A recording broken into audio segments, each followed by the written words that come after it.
දිසි සරසවි පින්දිම දොරින් දොරට දොර මඩලාවයි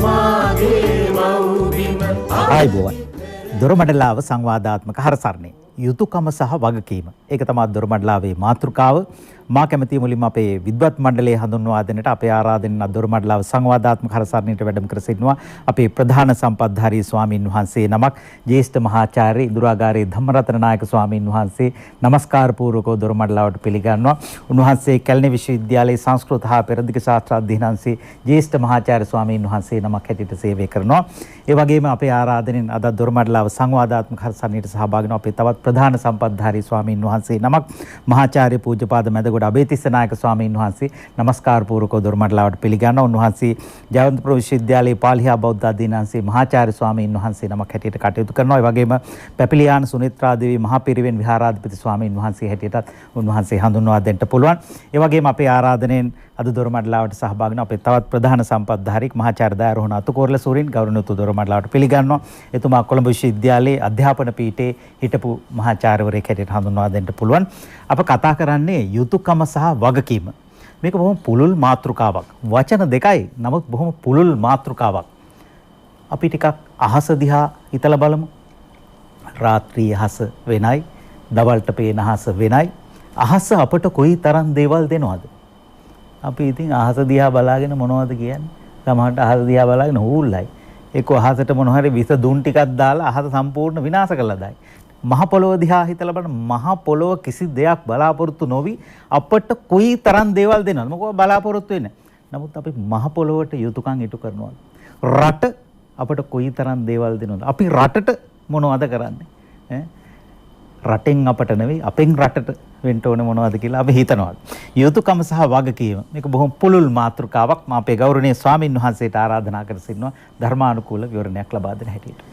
තෙරුවන් සරණයි සෑම දිනකටම අවසරයි අපේ මැදගොඩ අබේතිස්ස නායක හඳුරන්ගෙන් ඒ වගේම අපේ දයාරෝහණ අතුකෝරළ මහාචාර්යතුමන්ගෙන් ආචාර්ය හසන්ත හෙට්ටිආරච්චි මෙතුතුමනි ඊ타ත්ම ගැඹුරින් සහ දීර්ඝව සාකච්ඡා කරන්න ඕනේ මාතෘකාවක් යුතුයකම සහ වගකීම කියලා කියන්නේ. එතන යුතුයකම කියලා කියන්නේ ආචාරශීලී විදිහට තමාට පැවරී ඇති කාර්යභාරය තමයි යුතුයකම හැටියට සලකන්න පුළුවන්කම තියෙන යුතුයකම හැටියට හඳුන්වනු ලබන්නේ. ඒකට obligations කියලා ඉංග්‍රීසියෙන් කියනවා. තමන්ගේ duty obligation එක. වගකීම කියලා කියන්නේ අපි කවුරුත් දන්න පරිදි responsibility එක සමාජමය වශයෙන් පුද්ගලයා විසින් තවත් පුද්ගලයෙකුට සිදු කළ යුතු යයි නිර්දේශ කරනු ලැබ ඇති සමාජ මතයට අනුව වගකීම් කොටස තමයි කාර්යභාරය තමයි වගකීම කියලා කියන්නේ. දැන් අලුතෙන් අපිට හම්බ වෙලා තියෙනවා කියවෙනවා යුතුයකම වගකීම කියලා කියන වචන දෙකට අමතරව තව වචනයක්. ඒකට කියන්නේ වගවීම කියලා. ඒක ඔය පහුගිය කාලේ අපිට ආපු වචනයක්. වගවීම කියලා කියන්නේ accountability. එහෙම නැත්නම් ඒ වගවීම කියන එකේ තේරුම තමයි වගකීම තමා වෙත පැවරී ඇති ආකාරය පිළිබඳ තමාගේ ප්‍රමාණයෙන් තක්සේරු කර ගැනීම. ඒ හින්දා වගවීම කියන්නේ ආත්මනේය පද සහ පරස්මය පද අර්ථයක් තියෙන වචන දෙකක්. හැබැයි යුතුයකම කියලා කියන එක පැහැර හරින්න පුළුවන් උනත් වගකීම පැහැර හරින්න බෑ මිනිස්සුන්ට. ඒක මේ විදිහට කියන්න පුළුවන්. යුතුයකම කියලා කියන්නේ එක්තරා විදිහකින් ගත්තාම සංස්කෘතිකව තමන්ගේ වගකීම. තමන්ගේ යුතුයකම් කොටස කියන්නේ සංස්කෘතික කාර්යභාරය. එහෙම තියෙන යුතුයකම් කොටස යම්කිසි කෙනෙක් නොකළොත් ඒ තැනැත්තා සමාජයේ විසින් පරිහාසයට ලක් කරනු ලබන අපහාසයට ලක් කරනු ලබන උපහාසයට ලක් කරනු ලබන තැනටපත් වෙනවා. යුතුයකම් නොදත් කෙනා පෞකාරයෙක් හැටියට අසම්මත පුද්ගලයෙක් හැටියට වැටෙනවා. ඒ ගණයට වැටෙනවා. හැබැයි වගකීම කියලා කියන එක ඊට වඩා බර එකක්. වගකීමෙන් මිදෙන්න බෑ. කැමැත්තෙන්වත් අකමැත්තෙන්වත් වගකීමෙන් තොරව කටයුතු කරනු නැත්තා සමාජ අපහාසයට ලක් වෙනවා විතරක් නෙමෙයි ඔහු සමහර විට නීතිය ඉදිරියේහි වරදකාරයෙක් බවට පත් වෙනවා. ඒ නිසා වගකීම සහ යුතුයකම කියලා කියන්නේ එක්තරා විදිහක සමාජ කාර්යභාරයක ධුරාවලියේ කොටස් දෙකක්. ඒ ධුරාවලියේ කොටස් දෙකෙන් එකක්වත් අතාරින්න පුළුවන් දේවල් නෙමෙයි. ඒ උනාට තරමක් වෙනස් යුතුයකම කියලා කියන එක ආචාරශීලී සංස්කෘතික කටයුත්තක් නැත්නම් ආචාරශීලී සංස්කෘතික කාර්යභාරයක්. වගකීම කියන්නේ නෛතිකව පැවරී ඇති වඩාත් ගැඹුරු ඇලී ඇති කාර්යභාරයක්.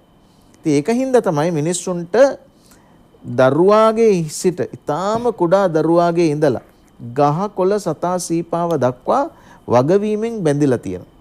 මේ සමස්ත සමාජයේ ඡත්‍රාකාර සහ ජාලාකාර විදියට කොටස් දෙකකට බෙදන්න පුළුවන්. ඒ කියන්නේ පැරණි සමාජයේ ජාලාකාර සමාජයක්, එය නූතන සමාජයේ යමින් යන්නේ ඡත්‍රාකාර සමාජයකට කියලා කියන්න පුළුවන්. ඒක මෙහෙම පැහැදිලි කරන්න පුළුවන්. ජාලය කියලා කියන්නේ දැල. net වලටනේ ජාල කියන්නේ. අන්තර්ජාල කියන්නේ ඉන්ටර්නෙට් වලට. ඒතර ජාල කියන්නේ දැල. දැලක් වශයෙන් බැඳිලා තියෙනවා නම්, දැලක් වශයෙන් එළලා තියෙනවා නම් එක නූලක් අදින්න බෑ. එක නූලක් අදිනකොට දැල මේනවා. ඒක තමයි ජාලබද්ධ සමාජයක ස්වභාවය. ඡත්‍රාකාර සමාජය කියලා කියන්නේ, ඡත්‍රය කියන්නේ කුඩේ. කුඩේක තියෙන්නේ එක මිටයි. ඒ මිට පොළවට වැටිලා තියෙද්දී විහිදිලා තියෙනවා නන ගොඩක්.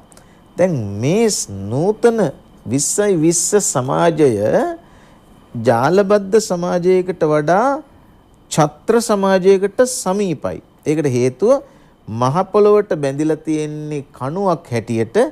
ඒ කණුව එහා සම්බන්ධත් නැහැ, මෙහා සම්බන්ධත් නැහැ. හුදකලා තනි කණුවක් වශයෙන් ගොඩනැගිලා තියෙනවා. හැබැයි අහසට ගියාම ලොකු ඈතට විහිදී යනවා නන වලින්.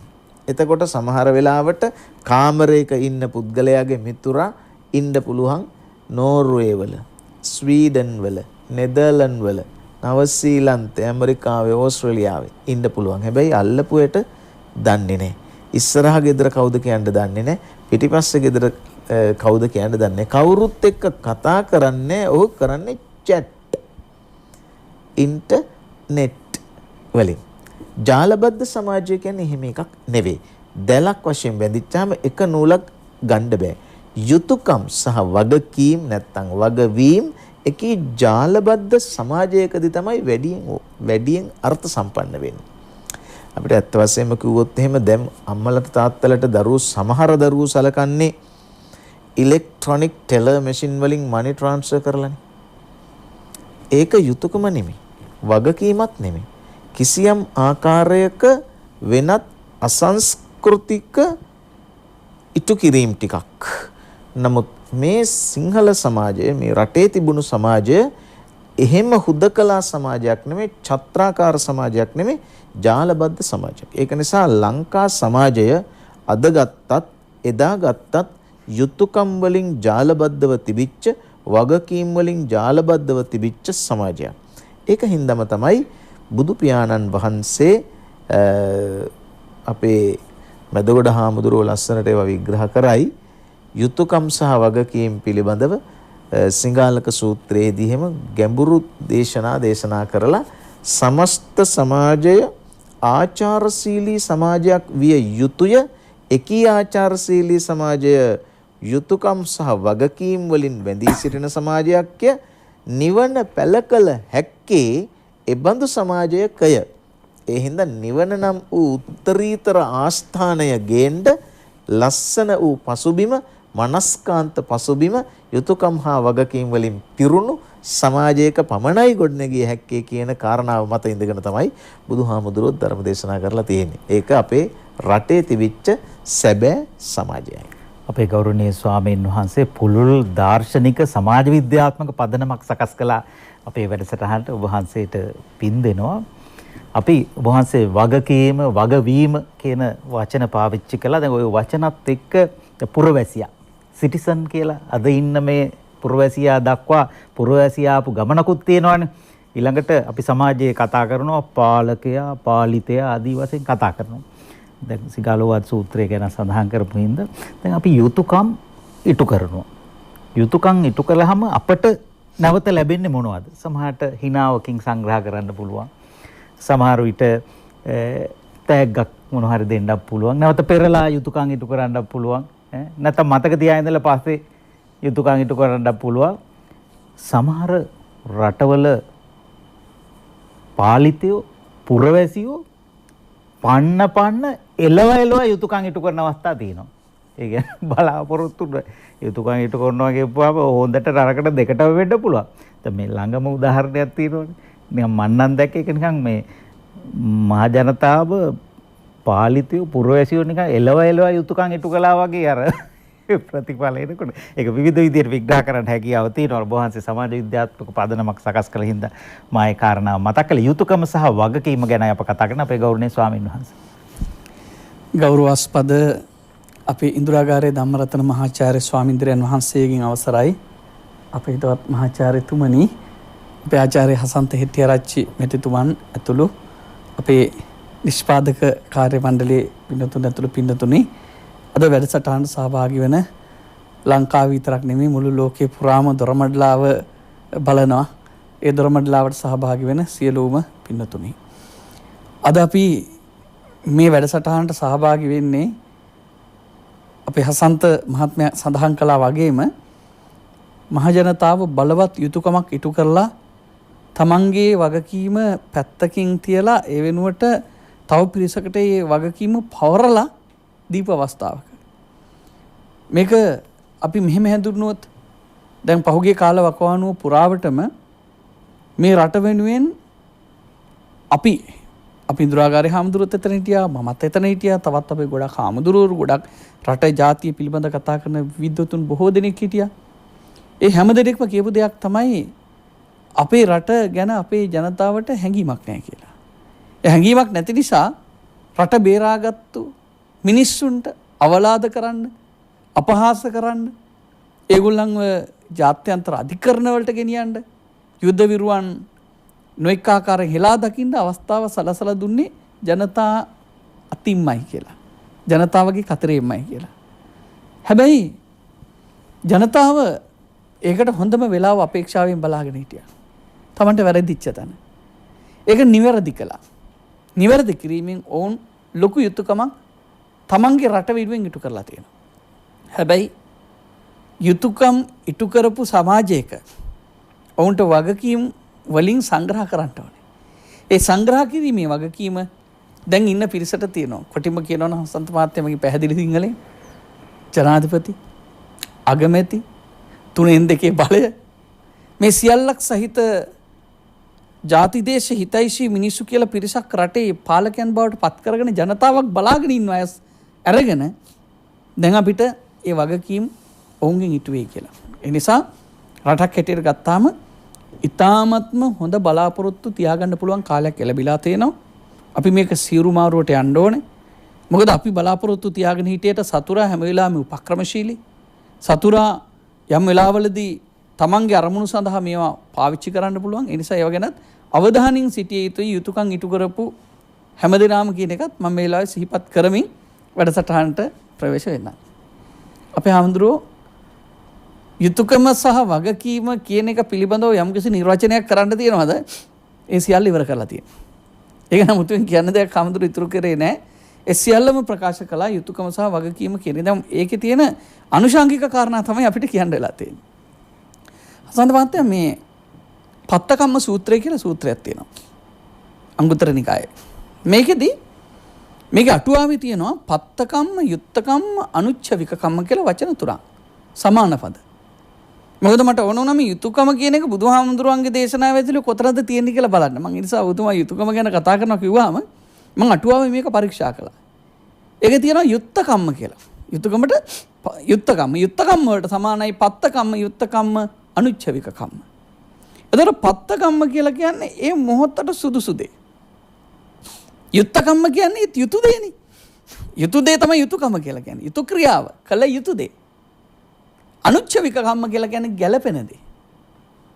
එතකොට යුතුයකම් කියන මේ වචනේ ඇතුලේ තියෙන්නේ සුදුසු වෙන්න ඕනේ, ගැළපෙන්න ඕනේ, අවස්ථාව උචිත වෙන්න ඕනේ. අන්න ඒ දේවල් යුතුයකම් හැටියට බුදුදහම විග්‍රහ කරනවා. ඒකෙදී එක එක විදිහට මේ යුතුයකම් අපිට විග්‍රහ කරගන්න පුළුවන්. අපි ගත්තොත් එහෙම බුදුහාමුදුරුවෝ පළවෙනියම යුතුයකම් ඉටු කරන්න කියන්නේ තමන්ට. මේ ලෝකෙ මිනිස්සු හිතනවානේ යුතුයකම් කරන්න ඕනේ අනුන්ට කියලා. Tamanට යුතුයකම මොකක්ද? අත්තානංචේ පියංජඤ්ඤා රක්ඛේයනං සුරක්ඛිතා. තින්න මඤ්ඤ තරං යාමං පටිජග්ගීය පඬිතෝ. අත්තානංචේ පියංජඤ්ඤා Tamanට ආදරේ නම්. මොකද කරන්න ඕන? රක්ඛේයනං සුරක්ඛිතං තමාම සුරැකව රැක ගන්න ඕනේ. ඒ කියන්නේ ඔය ආරක්කු බොන මිනිස්සු, ඔය නොඑක ආකාර දුරාචාර වල යෙදෙන මිනිස්සු, පංච දුෂ්චරිත යෙදෙන මිනිස්සු Tamanට යුතුයකම් නොකරන අය. Tamanට ආදරේ නැති මිනිහෙකුට අනුන්ට ආදරේ කරන්න බෑ. එසා තමා වෙනුවෙන් තමන් යුතුයකම් ඉටු කරන්න කියලා බුදුහාමුදුරු දේශනා කරනවා තමන්ට ප්‍රිය නම්. ඒක පළවෙනි කාරණා. ඊළඟට බුදුරජාණන් වහන්සේ දේශනා කරනවා තමන් අත්ත දත්තම් පරත්තේන බහුනාපින හාපේ. බොහෝ වූ පරාර්ථය සඳහාවත් ආත්මාර්ථය විනාශ කරගන්න එපා කියලා. බහුල වූ විශාල වූ මහා පරාර්ථයක් සඳහාවත් ආත්මාර්ථය විනාශ කරගන්න එපා. ආත්මාර්ථ සාධනය කරගෙන පරාර්ථ සාධනයට යන්න කියලා බුදුහාමුදුරු පෙන්නනවා. එතකොට ඒ කියන්නේ බුදුදහමේ මූලික අදහස තියෙන්නේ යුතුයකම් ඉටු කළ යුත්තේ මුලින්ම Tamanටයි. තමා වෙනුවෙන් කරගත යුතු යුතුයකම් ටික ඉටු කරගන්න.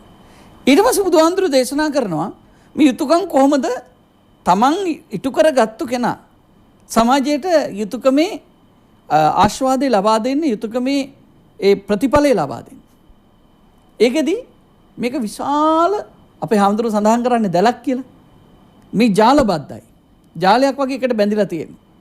සමස්ත සමාජයේ යුතුයකමින් බැඳිලා තියෙනවා. ඒකෙදි අපි කියනවා යුතුයකම් ඉටු කරුවන් පස්සේ හසන්ත මහත්තයත් කිව්වේ ඒකට ප්‍රත්‍යුපකාර එහෙම නැත්නම් හිනාවක්වත් නැති සමාජයක් ඉන්නවා කියලා. බුදුහාමුදුරුවෝ දේශනා කරනවා මේ ලෝකෙ මිනිස්සු දෙන්නෙක් ඉන්නවා.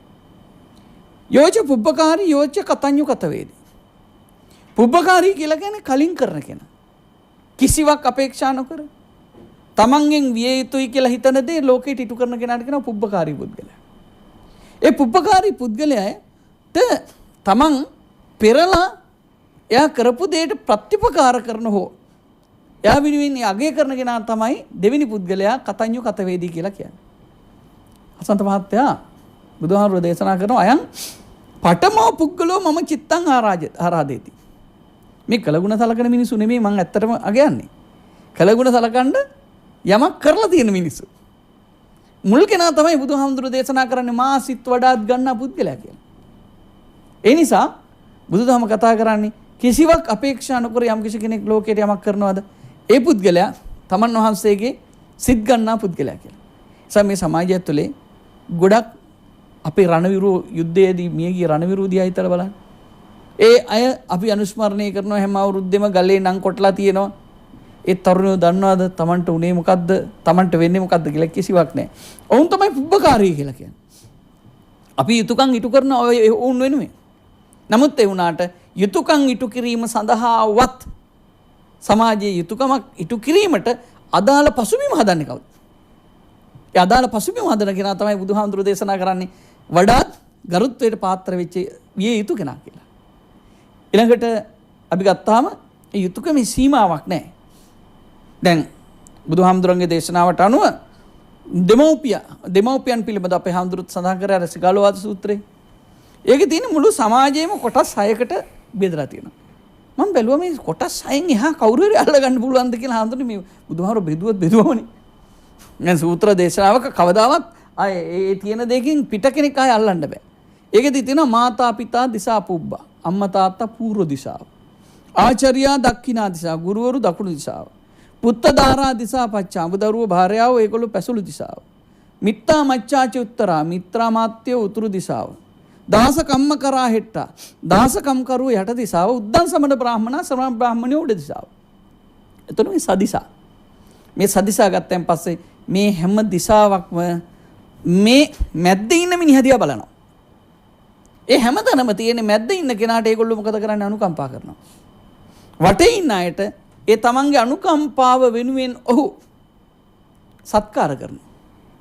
අනුකම්පේති කියලා තියෙන්නේ අර යට මැද්දේ ඉන්න කෙනා තිගාලෝ ගෘහපතියා කියලා හිතන්නකො. සත මහත්තයා කියලා හිතමුකෝ. එතකොට ඔයාට අනිත් හැමෝම කරන්නේ අනුකම්පා කරන එක. බිරිඳ දරුවෝ ඒ වගේම අම්මා තාත්තා යාළුවෝ ශ්‍රමණ බ්‍රාහ්මණ සියලු දෙනා තමන්ට අනුකම්පා කරනවා. තමන් ඒ අයට මොකද කරන්නේ? ප්‍රත්‍යුපකාර කරනවා. එයාට ගරුත්වය දක්වනවා. ඒ වෙනුවෙන් ඉටු කළ යුතු යුතුයකම් ඉටු කරනවා. ඇත්තටම දෙමව්පියන්ට මොකද්ද තියෙන දරුවන් වෙනුවෙන් කරන්න තියෙන යුතුයකම? දෙමව්පියන්ට යුතුයකම් නෙමෙයි තියෙන්නේ. දෙමව්පියන්ට තියෙන අනුකම්පා කරන්න. අනුකම්පා කරපු දෙමව්පියන්ට යුතුයකම් කරන එකයි දරුවන් විසින් කළ යුතුයි. බිරිඳ ස්වාමියාට අනුකම්පා කරන්නේ. තමන්ට අනුකම්පාව ලැබෙන බිරිඳට යුතුයකම් ඉටු කිරීම තමයි ස්වාමියා කරන්නේ. ඒ හැටියට සමාජයක් හැටියට ගත්තන් පස්සේ මේ යුතුයකම් කියන දේවල් වගකීම් යුතුයකම් ඒ වගේම අනුකම්පාව මේ සියල්ලක්ම එකිනෙකක් හා බද්ධ වෙලා තියෙනවා. දැන් බුදුහාමුදුරුවෝ දේශනා කරනවා ඔය විතරක් නෙමෙයි. දැන් අපි හිතමුකෝ දැන් මේ මිනිස්සු උත්සව කරනවා, ගෙවල් වල මේ පාටි තියෙනවා, කෑම දෙනවා. එක ගෙදරකට ඇවිල්ලා යෝවේ පරකුලං ගන්තා බුත්වාන සුචි භෝජනං ආගතං පටිපූජේති තංජඤ්ඤා වසලෝයිති. බුදුහාමුදුරුවෝ දේශනා කරන්නේ කවුරු හරි අනුන්ගේ ගෙදරක ගිහිල්ලා හොඳට කාලා බුත්වාන සුචි භෝජනං හොඳට කාලා ආගතන්න පටිපූජේති. එයා තමන්ගේ ගෙදරට ආවට පස්සේ හොඳට සලකන්නේ නැත්නම් ඒත් වසලෙක් කියලා. යුතුයකම් ඉටු කරන්නේ නැති කෙනෙක්. ඒ කියන්නේ තමන්ගේ ගෙදරට ආපු මිනිස්සෙකුට තමන් හොඳට කණ්ඩ බොණ්ඩ දීලා සලකන්නේ නැත්නම් ඒත් යුතුයකම් ඉටු කරන කෙනෙක් හැටියටයි පෙන්වන්නේ. ඒ විතරක් නෙමෙයි. දැන් බුදුහාමුදුරුවෝ දේශනා කරනවා මේ ස්වාමි භාර්යා යුතුයකම් ආදී මේ මානව යුතුයකම් වලට එහා ගිය පාරිසරික යුතුයකම් සමුදායක් තියෙනවා. සන්තමාත් කිව්ව අහසයි පොළොවයි ගැන.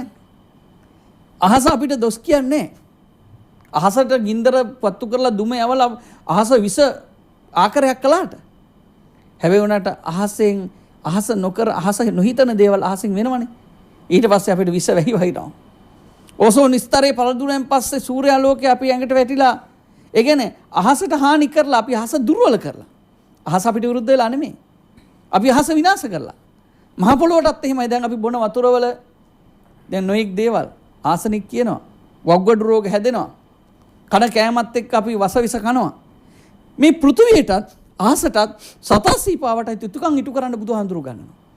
ඒක තනක අපේ මහාචාර්යතුමනි බුදුරජාණන් වහන්සේ දේශනා කරනවා යස්ස රුක්කස්ස ඡායාය නිසීදෙය්‍ය සයීයවා තස්ස සාකම් භංජය මිත්තත් දුබ්බීහි පාපකෝ. යස්ස රුක්කස්ස ඡායාය යම්කිසි ගහක් යට නිසීදෙය්‍ය නිදා ගන්නවා නම් සයීය වාඩි වෙලා ඉන්නවා නම් සයීය කියන්නේ නිදා ගන්නවා නම් වාඩි වෙලා ඉන්නවා නම් තස්ස සාකම් භංජය. ඒකේ අත්තක් කඩන්න එපා. මිත්තත් දුබ්බීහි පාපකෝ. පවිතු මිත්‍යා මිත්තද්‍රෝහියකි. ඒ කියන්නේ මිත්‍රද්‍රෝහියා කියලා කියනවා ගහක අත්තක් කඩන මිනිහටත් ඒ ගහේ හේවණල්ලේ යට ඉඳලා. හසන්ත මහත්තයා දකින්න ඇතිනේ හේවණ යට ඉඳලා අතු නෙමේ අතපය කැඩුපු නැති එක විතරයි මිනිස්සු. ඒ නිසා ඒ හැටියට ගනිද්දි මිත්‍රද්‍රෝහී භාවය කියන එක මුන්නතරම් බුදුරජාණන් වහන්සේ අර්ථකථනය කරනවාද ගහකට පවා ඒක දක්වන්න ඕනේ කියලා. ඊළඟට කසී භාරද්වාජ සූත්‍රය මතක ඇති. කසී භාරද්වාජ බමුණා බුදුහාමුදුරන්ට පාත්‍රයේ පුරෝලා කිරිපිටි පූජා කරනවානේ. බුදුහාමුදුරුවෝ අර ගාතාවක් දේශනා කරනවානේ සද්ධා බීජං තපෝ වුට්ටි පඤ්ඤාමේ යුගනංගලං කියලා. මේ ගාතාවට පහදින කසී භාරද්වාජ. එලාද බුදුරජාණන් වහන්සේ කියනවා මේ ගාථා ගායනයෙන් ලැබෙන භෝජනේ මට නුසුදුසුයි. ගාථා බිගීතං මේ අභෝජනියං. ඒ නිසා ඔබ මේක ගිහිල්ලා අප්පානකේ වහ උදකේ පිලාපේත. සත්තු නැති වතුරකට දාන්න. අප්පහරිතේ වාචඩේත. එහෙම නැත්තම් මේක තනකොළ නැති බිමකට දාන්න. බලන්න තනකොළ රැකෙන්න පරිසරයේ ඉන්න සතාසීපාව රැකෙන්න මාළුවා රැකෙන්න එමත් නැත්නම් පරිසරයේ දූෂණය වෙන්න තමයි උන්වහන්සේ දේශනා කළේ යුතුයකමනේ. මේ සමාජ යුතුයකම. බලන්න ගහට වැලට ජලයට වාතයට යුතුයකම් ඉටු කිරීම පිළිබඳව බුදුරජාණන් වහන්සේගේ දේශනාව. අම්මට කොහොමද යුතුයකම් ඉටු කරේ? මේ ලෝකේ මව වෙනුවෙන් කර උපරිම ගෞරවය කරපු ශ්‍රේෂ්ඨම ශාස්ත්‍රය බුදුහාමුදුරුවෝ. මුළු ත්‍රිපිටකයෙන් එක පිටකයක්ම අභිධර්ම පිටකෙම අම්ම වෙනුවෙන් කරපු දේශනාවල් තියෙනවා. මවට කරපු යුතුයකම් ඒ අම්මට විතරක් නෙමෙයි. ඒ වැදූ මවනේ හැදූ මවට. මහා ප්‍රජාපති ගෞතමිය පසුපස්සේ වෙන කවුරුත් ගිහිල්ලා තියනවාද බුදුහාමුදුරුවෝ කාන්තාවක් පස්සේ? නෑ බුදුහාමුදුරුවෝ එකම කාන්තාවක් පස්සේ ගමනක් ගියා. ඒ තමයි මහා ප්‍රජාපති ගෞතමිය පස්සේ ගිය ගමන. ඒ විතරක් නෙමෙයි තාත්තා මිය යන්න කිට්ටු වෙලා තාත්තට යුතුයකම් ඉටු කරන්න උන්වහන්සේ මොකද කළේ? රජ මැදුරට ගිහිල්ලා බණ කියලා රහතන් වහන්සේ කෙනෙක් හැටියටයි සුද්ධෝදන රජුරෝ අභාව પ્રાપ્ત වෙන්නේ. පිරිනොම් පාන්නේ. ඒ හැටියට යුතුයකම් ඉටු කිරීම. ඒ නිසා බුදුදහම කියන එක මේ යුතුයකම් පිළිබඳ ඉගැන්වීමක්. අපිට වගකීම් පිළිබඳ වෙනම කතා කරන්න පුළුවන්. ඔය යුතුයකමම වරක වගකීමක් බවට පත් වෙනවා. මොකද හේතුව යුතුයකමට දඩ ගහන්නේ යුතුයකම් ඉටු කරේ නැහැ කියලා. හැබැයි උනාට යුතුයකම් ඉටු නොකරන මිනිස්සු සමාජ අවලාදයට අපහාසයට ලක් වෙනවා. හැබැයි වගකීම් ඉටු කරන්නේ නැති අයට දඬුවම් ලැබෙන්න පුළුවන්. ඒ නිසා අපි කියනවනේ ලැජ්ජා බය කියලා දෙක. යුතුයකම් ඉටු කරන්න නොකර සිටීමට ලැජ්ජා විය යුතුයි. යුතුයකම් ඉටු වෙන්නේ නැත්නම් ලැජ්ජා වෙන්න ඕන. වගකීම් ඉටු නොකර සිටීමට බිය යුතුයි. ඒ නිසා ලැජ්ජා බය දෙක තුලින් යුතුයකම් සහ වගකීම් ආරක්ෂා වෙනවා කියලා මට හිතෙනවා. සමහර අය හරියට යුතුයකම් ඉටු නොකරන නිසා ඒව වගකීම් බවට පත් කරන්නට වෙච්ච අවස්ථා තියෙනවා. නීති රීති බවට පත් කරලා දඩ ගන්න තත්ත්වෙට ගේන්න වෙලා තියෙනවා සමහර රටවල. යුතුයකම් හරියට ඉටු කරන්නේ නැති නිසා ඔබ වහන්සේ මේ වෘක්ෂලතා ගැන සඳහන් කළා. මහ පොළොවේ ගස් හැදෙනවා. ගහ මොන තරම් කරුණාවන්තද අපේ හාමුදුරුවෝ සඳහන් කර විදිහටම හෙවණ දෙනවා. ඒ විතරක් ලස්සන මල් දෙනවා. ගෙඩි දෙනවා ඕක කාපල්ලා කියලා. ඉතින් මොන තරම් දේවල් ගහ දෙනවද මේ පරිසරයේ සෝබාදහම ලස්සන කරන රමණීය පරිසරයක් අපට හදලා දෙනවා.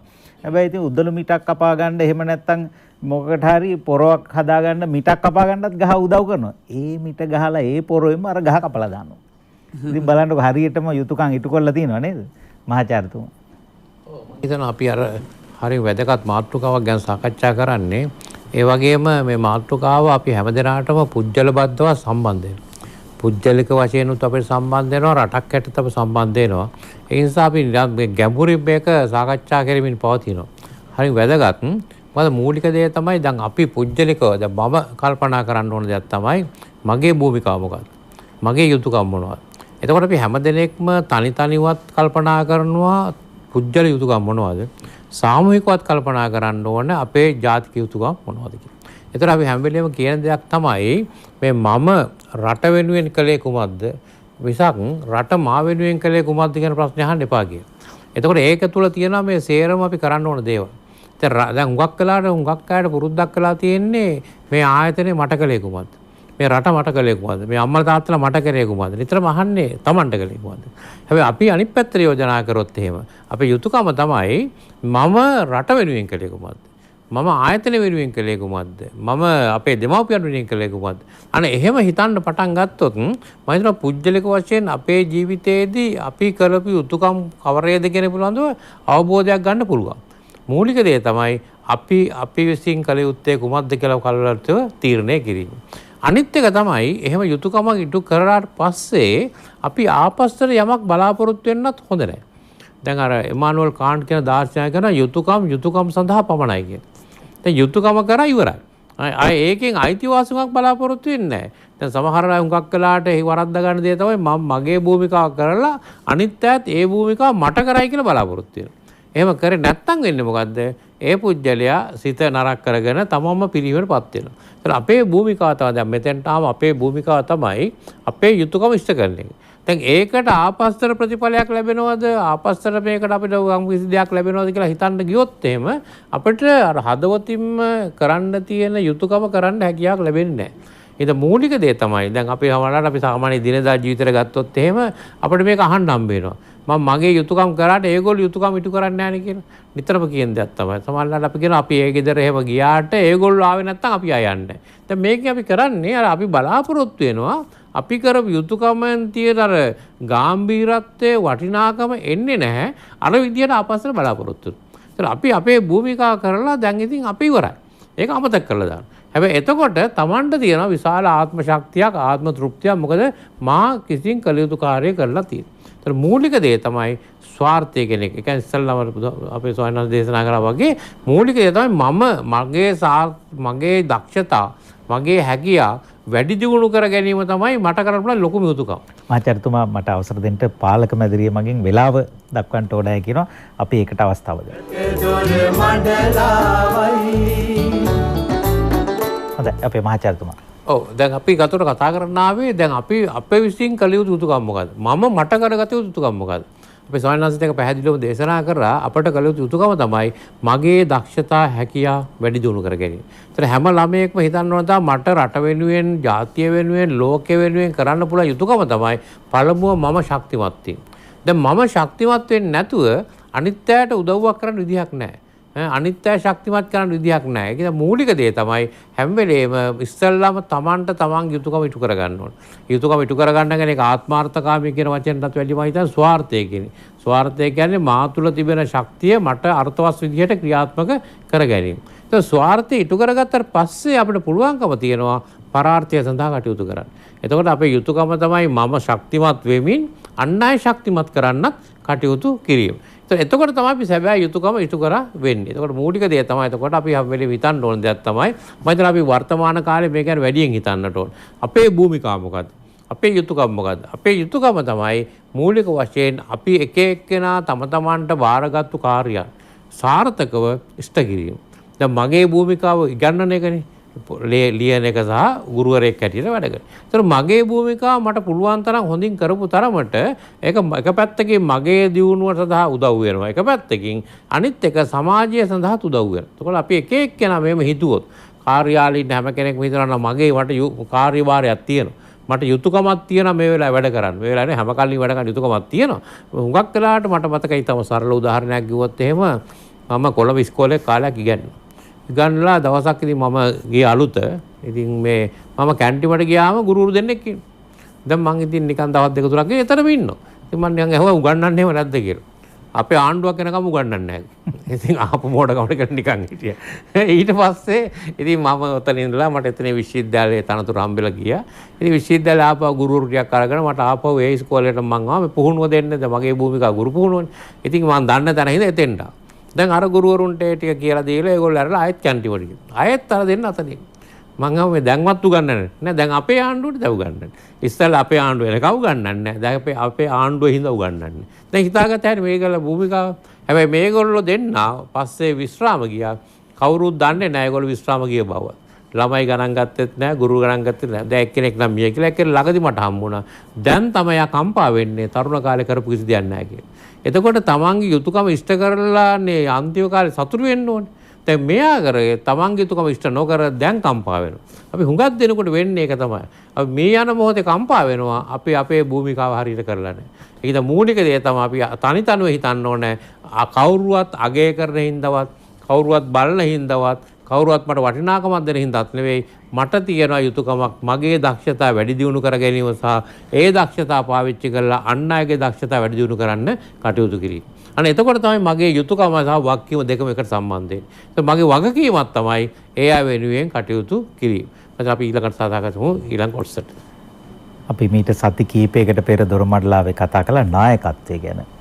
බෞද්ධ නායකත්ව සංකල්පය ගැන තරමක් දුරට කතා කළා. මහාචාර්යතුමා සහභාගී වුණා. එතනදී මේ නායකයන් සතු යුතු ගුණාංග පිළිබඳව කතා කළා. මැතිවරණයක් ගැන කතා කළේ නැහැ. ඉතින් මහා මැතිවරණයකුත් තිබුණානේ.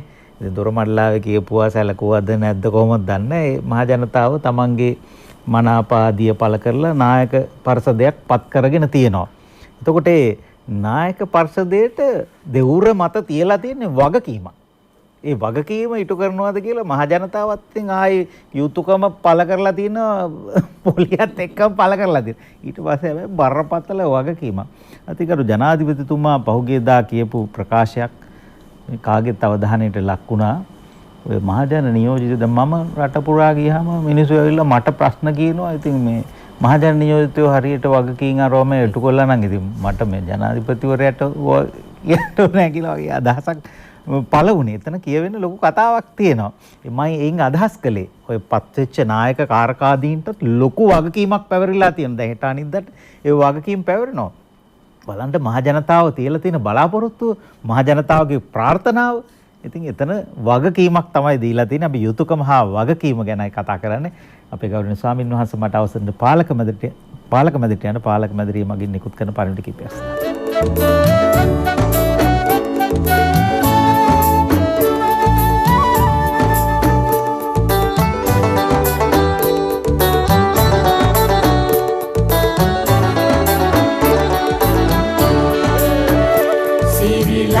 ඇසිදිසි සරසවි පින්දිම දොරින් දොරට දොර මඩලාවයි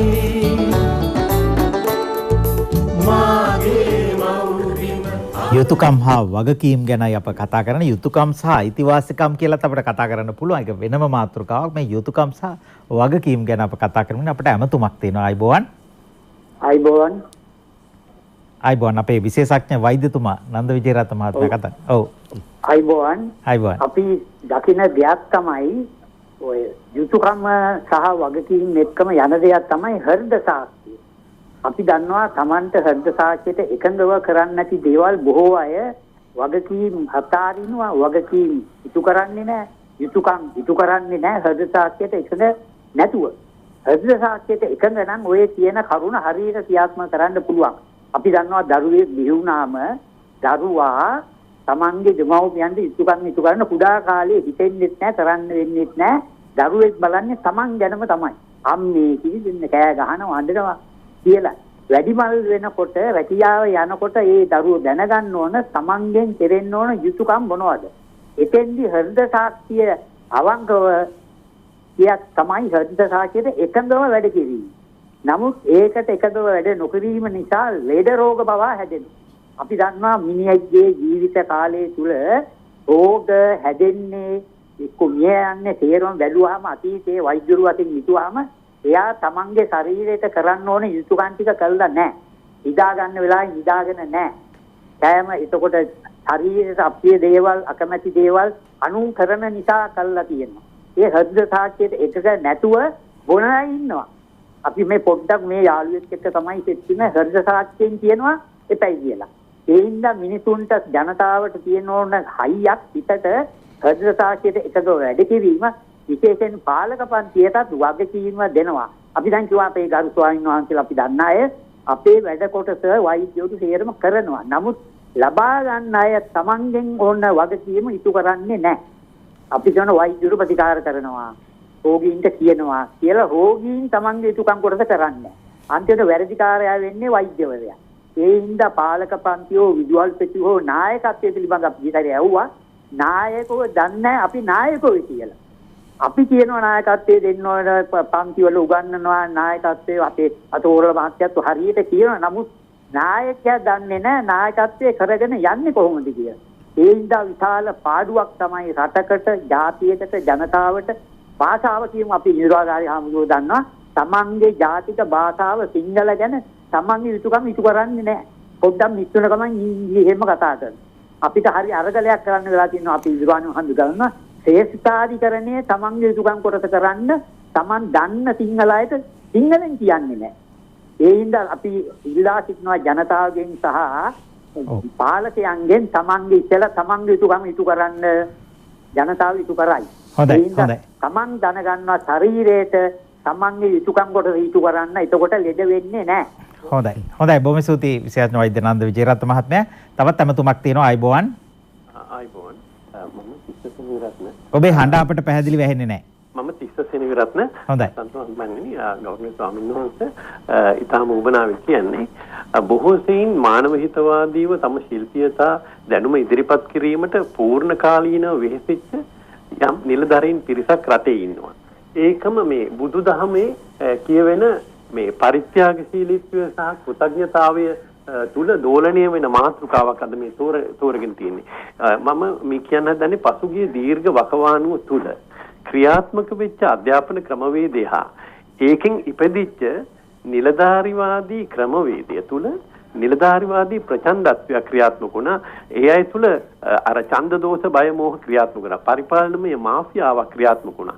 එහිදී තාක්ෂණිකමය නායකත්වයන් සමාජ සවිබල ගැනීමට රැකියා දැම් ජනෙන්ට අදාළ තාක්ෂණිකමය ටෙක්නිකල් ලීඩර්ෂිප් එක ක්‍රියාත්මක කිරීමට බොහෝ සීන් ක්‍රියාත්මක කරන්න අපේක්ෂා කර නිලධාරීන් ඇතැම් විට විදේශ විශේෂඥයින් පවා ඇගීම් කරපුවා පුනා ක්‍රියාත්මක කරන්න හදද්දිත් ඒවට ඉඩ ලැබුණේ නැත. මේ අද රැකියා ප්‍රශ්නය රටේ ආර්ථික මේ තියෙන ආර්ථික ගොඩනැංවීමේ අභියෝගයට විද්‍යාත්මක වූ පුළුල් ක්‍රමවේදයක් එකිනෙකට ඒකාබද්ධ ක්‍රමවේදයන් අද අපේක්ෂා කරන සමයකදී මම හිතනවා අතිගරු ජනාධිපතිතුමන් ඇතුළු මේ වර්තමාන නායකත්වය සියලු පක්ෂ ભેද වලින් තොරව ජාති ආගම් ભેද වලින් තොරව මේ රටේ ජනතාවට ලබා දෙන්න තියෙන සැප සම්පත් සතුට ලබා දීමට අප ජීවත් වෙන කාලය තුල ඒ අවශ්‍යතාවය මේ නායකත්වය තුලින් ලබා දෙන්න කටයුතු කර ඒ වගේම එවැනි වැඩසටහන් සඳහා වගකීමෙන් යුක්තව වටිනාකමකින් යුක්තව ක්‍රියාත්මක කරවන්න හොඳ වේදිකාවක් මේ රට තුළ විවෘත වේදිකාවක් හදලා දෙයි කියලා ජනතාව වශයෙන් ඊටාම දැඩි උවමනාවෙන් හා වගකීමෙන් ඒ වගේම දැඩි ගෞරවයෙන් යුක්තව අපේක්ෂා කරනවා. හොඳයි. නායකත්වය ගැන ජාතික නායකත්වය ගැන සඳහන් වෙච්ච නිසාම මට මතක් වුණා අතිගරු ජනාධිපතිතුමා පහුගිය දවස්වල රට පුරා ගියානේ. හැබැයි කතා පැවැත්වුවේ දේශන පැවැත්වුවේ නැහැ. සුසු තැන්වල මහ ජනතාව එක්ක සංවාද පැවැත්වුවා. එහෙම කතා කළා. හැම තැනදීම එතුමාගෙන් කියවුනේ ඔබ ඔබේ යුතුයකම ඉටු කරන්න. මම මගේ යුතුයකම ඉටු කරන්නම්. අපි අපේ වැඩේ කරන ඔබ අපට ඔබේ යුතුයකම ඉටු කරලා දෙන්න කියන ඉල්ලීම මහ ජනතාව ඉතින් යුතුයකම ඉටු කළානේ. එතුමාගේ ඉල්ලීමට සවන් දුන්නා. අග්‍රාමාත්‍යතුමා ගිහිල්ලා රට පුරා ඉල්ලීම කළෙත් ඒකම තමයි. ඔබේ යුතුයකම අපට කරලා දෙන්න අපි වැඩක් බාර ගන්නවා කියන එක පළ කරලා තියෙනවා. යුතුයකම් හරියට ඉටු නොකළාම වෙන ඵල විපාකත් අවබෝධ කරගන්න හොඳම අවස්ථාවක් වුණා මං හිතන්නේ. හරියට යුතුයකම් ඉටු නොවුනහම මොකද්ද ලැබෙන ඵල විපාකේ තරම වටහා ගන්නටත් හොඳම අවස්ථාවක් වුණා පහුගිය දවස්වල. මම හිතන කාටත් හොඳ පාඩම් ඒවා. අපේ ගෞරවනීය නායක ස්වාමීන් වහන්සේ. ඔව් ආචාර්ය සන්තේෂ්ටි මෙතුමනි අර ඉස්සෙල්ලා ප්‍රශ්න දෙකම අහපු මහත්තුරුන්ට අපි පින් දෙන්න ඕන. ඒක හොඳ ප්‍රශ්න දෙකක්. ඒ ප්‍රශ්න දෙක එකහු කරලා ගත්තත් දොරමඩලා 3-4කට මාතෘකා හොයාගන්න පුළුවන්. එතුමා ලස්සන වචනයක් කිව්වා පරිපාලන මාෆියාව කියලා. ඒ වචනයක් අපි අහලා තිබුණේ පරිපාලන මාෆියාව. මේ සියලු කාරණාත් එක්ක කතා කරනකොට එතුමා තව අදහසක් මතු කළා විශේෂඥ වෛද්‍යතුමා වගේම. ඒ තමයි අධ්‍යාපනයේ ගැටලුව. යුතුයකම නැත්තම් වගවීම දෙන්නේ කවුද කාටද කොහෙදද කියලා. මේ කාරණා දෙකත් එක්කම එකතු කරලා මට කරුණක් තියෙනවා කියන්න. ඒ තමයි සාංගික වගකීම කියලා එකක් තියෙනවා. නැත්තම් සාංගික යුතුයකම කියලා එකක් තියෙනවා. සාංගික સિદ્ધාන්තය කියලා එකක් තියෙනවා. ඒක විග්‍රහ කරගන්න ඕන. ඒක කොහොමද විග්‍රහ කරන්නේ? ඔබතුමා දන්නවා මම හිතනවා චීනෙත් ඇති රෂ්‍යාවෙත් තියෙනවා මුගක් රටවල තියෙනවා නාඳුනන සොල්දාදුවාගේ සොහන කියලා. ඒ නාඳුනන සොල්දාදුවාගේ සොහන කියන තැනට බොහොම ගෞරවනීය විදිහට තමයි මිනිස්සු යන්නේ. පෝලිං ගහිලා යන්නේ. බලන්න තරම් ලොකු දේවල් තිබුණත් නැතත් එතන පෝලිමට ගිහිල්ලා ගරු කරලා යනවා. නාඳුනන සොල්දාදුව. අපෙත් තියෙනවා. අපේ තියෙන්නේ පාර්ලිමේන්තුව ඉස්සරහා නාඳුනන සොල්දාදුවාගේ කුළුණක් තියෙනවා. මේ නාඳුනන මිනිස්සුන්ට කොයි විදිහට යුතුයකම් ඉෂ්ට කරන්නේ?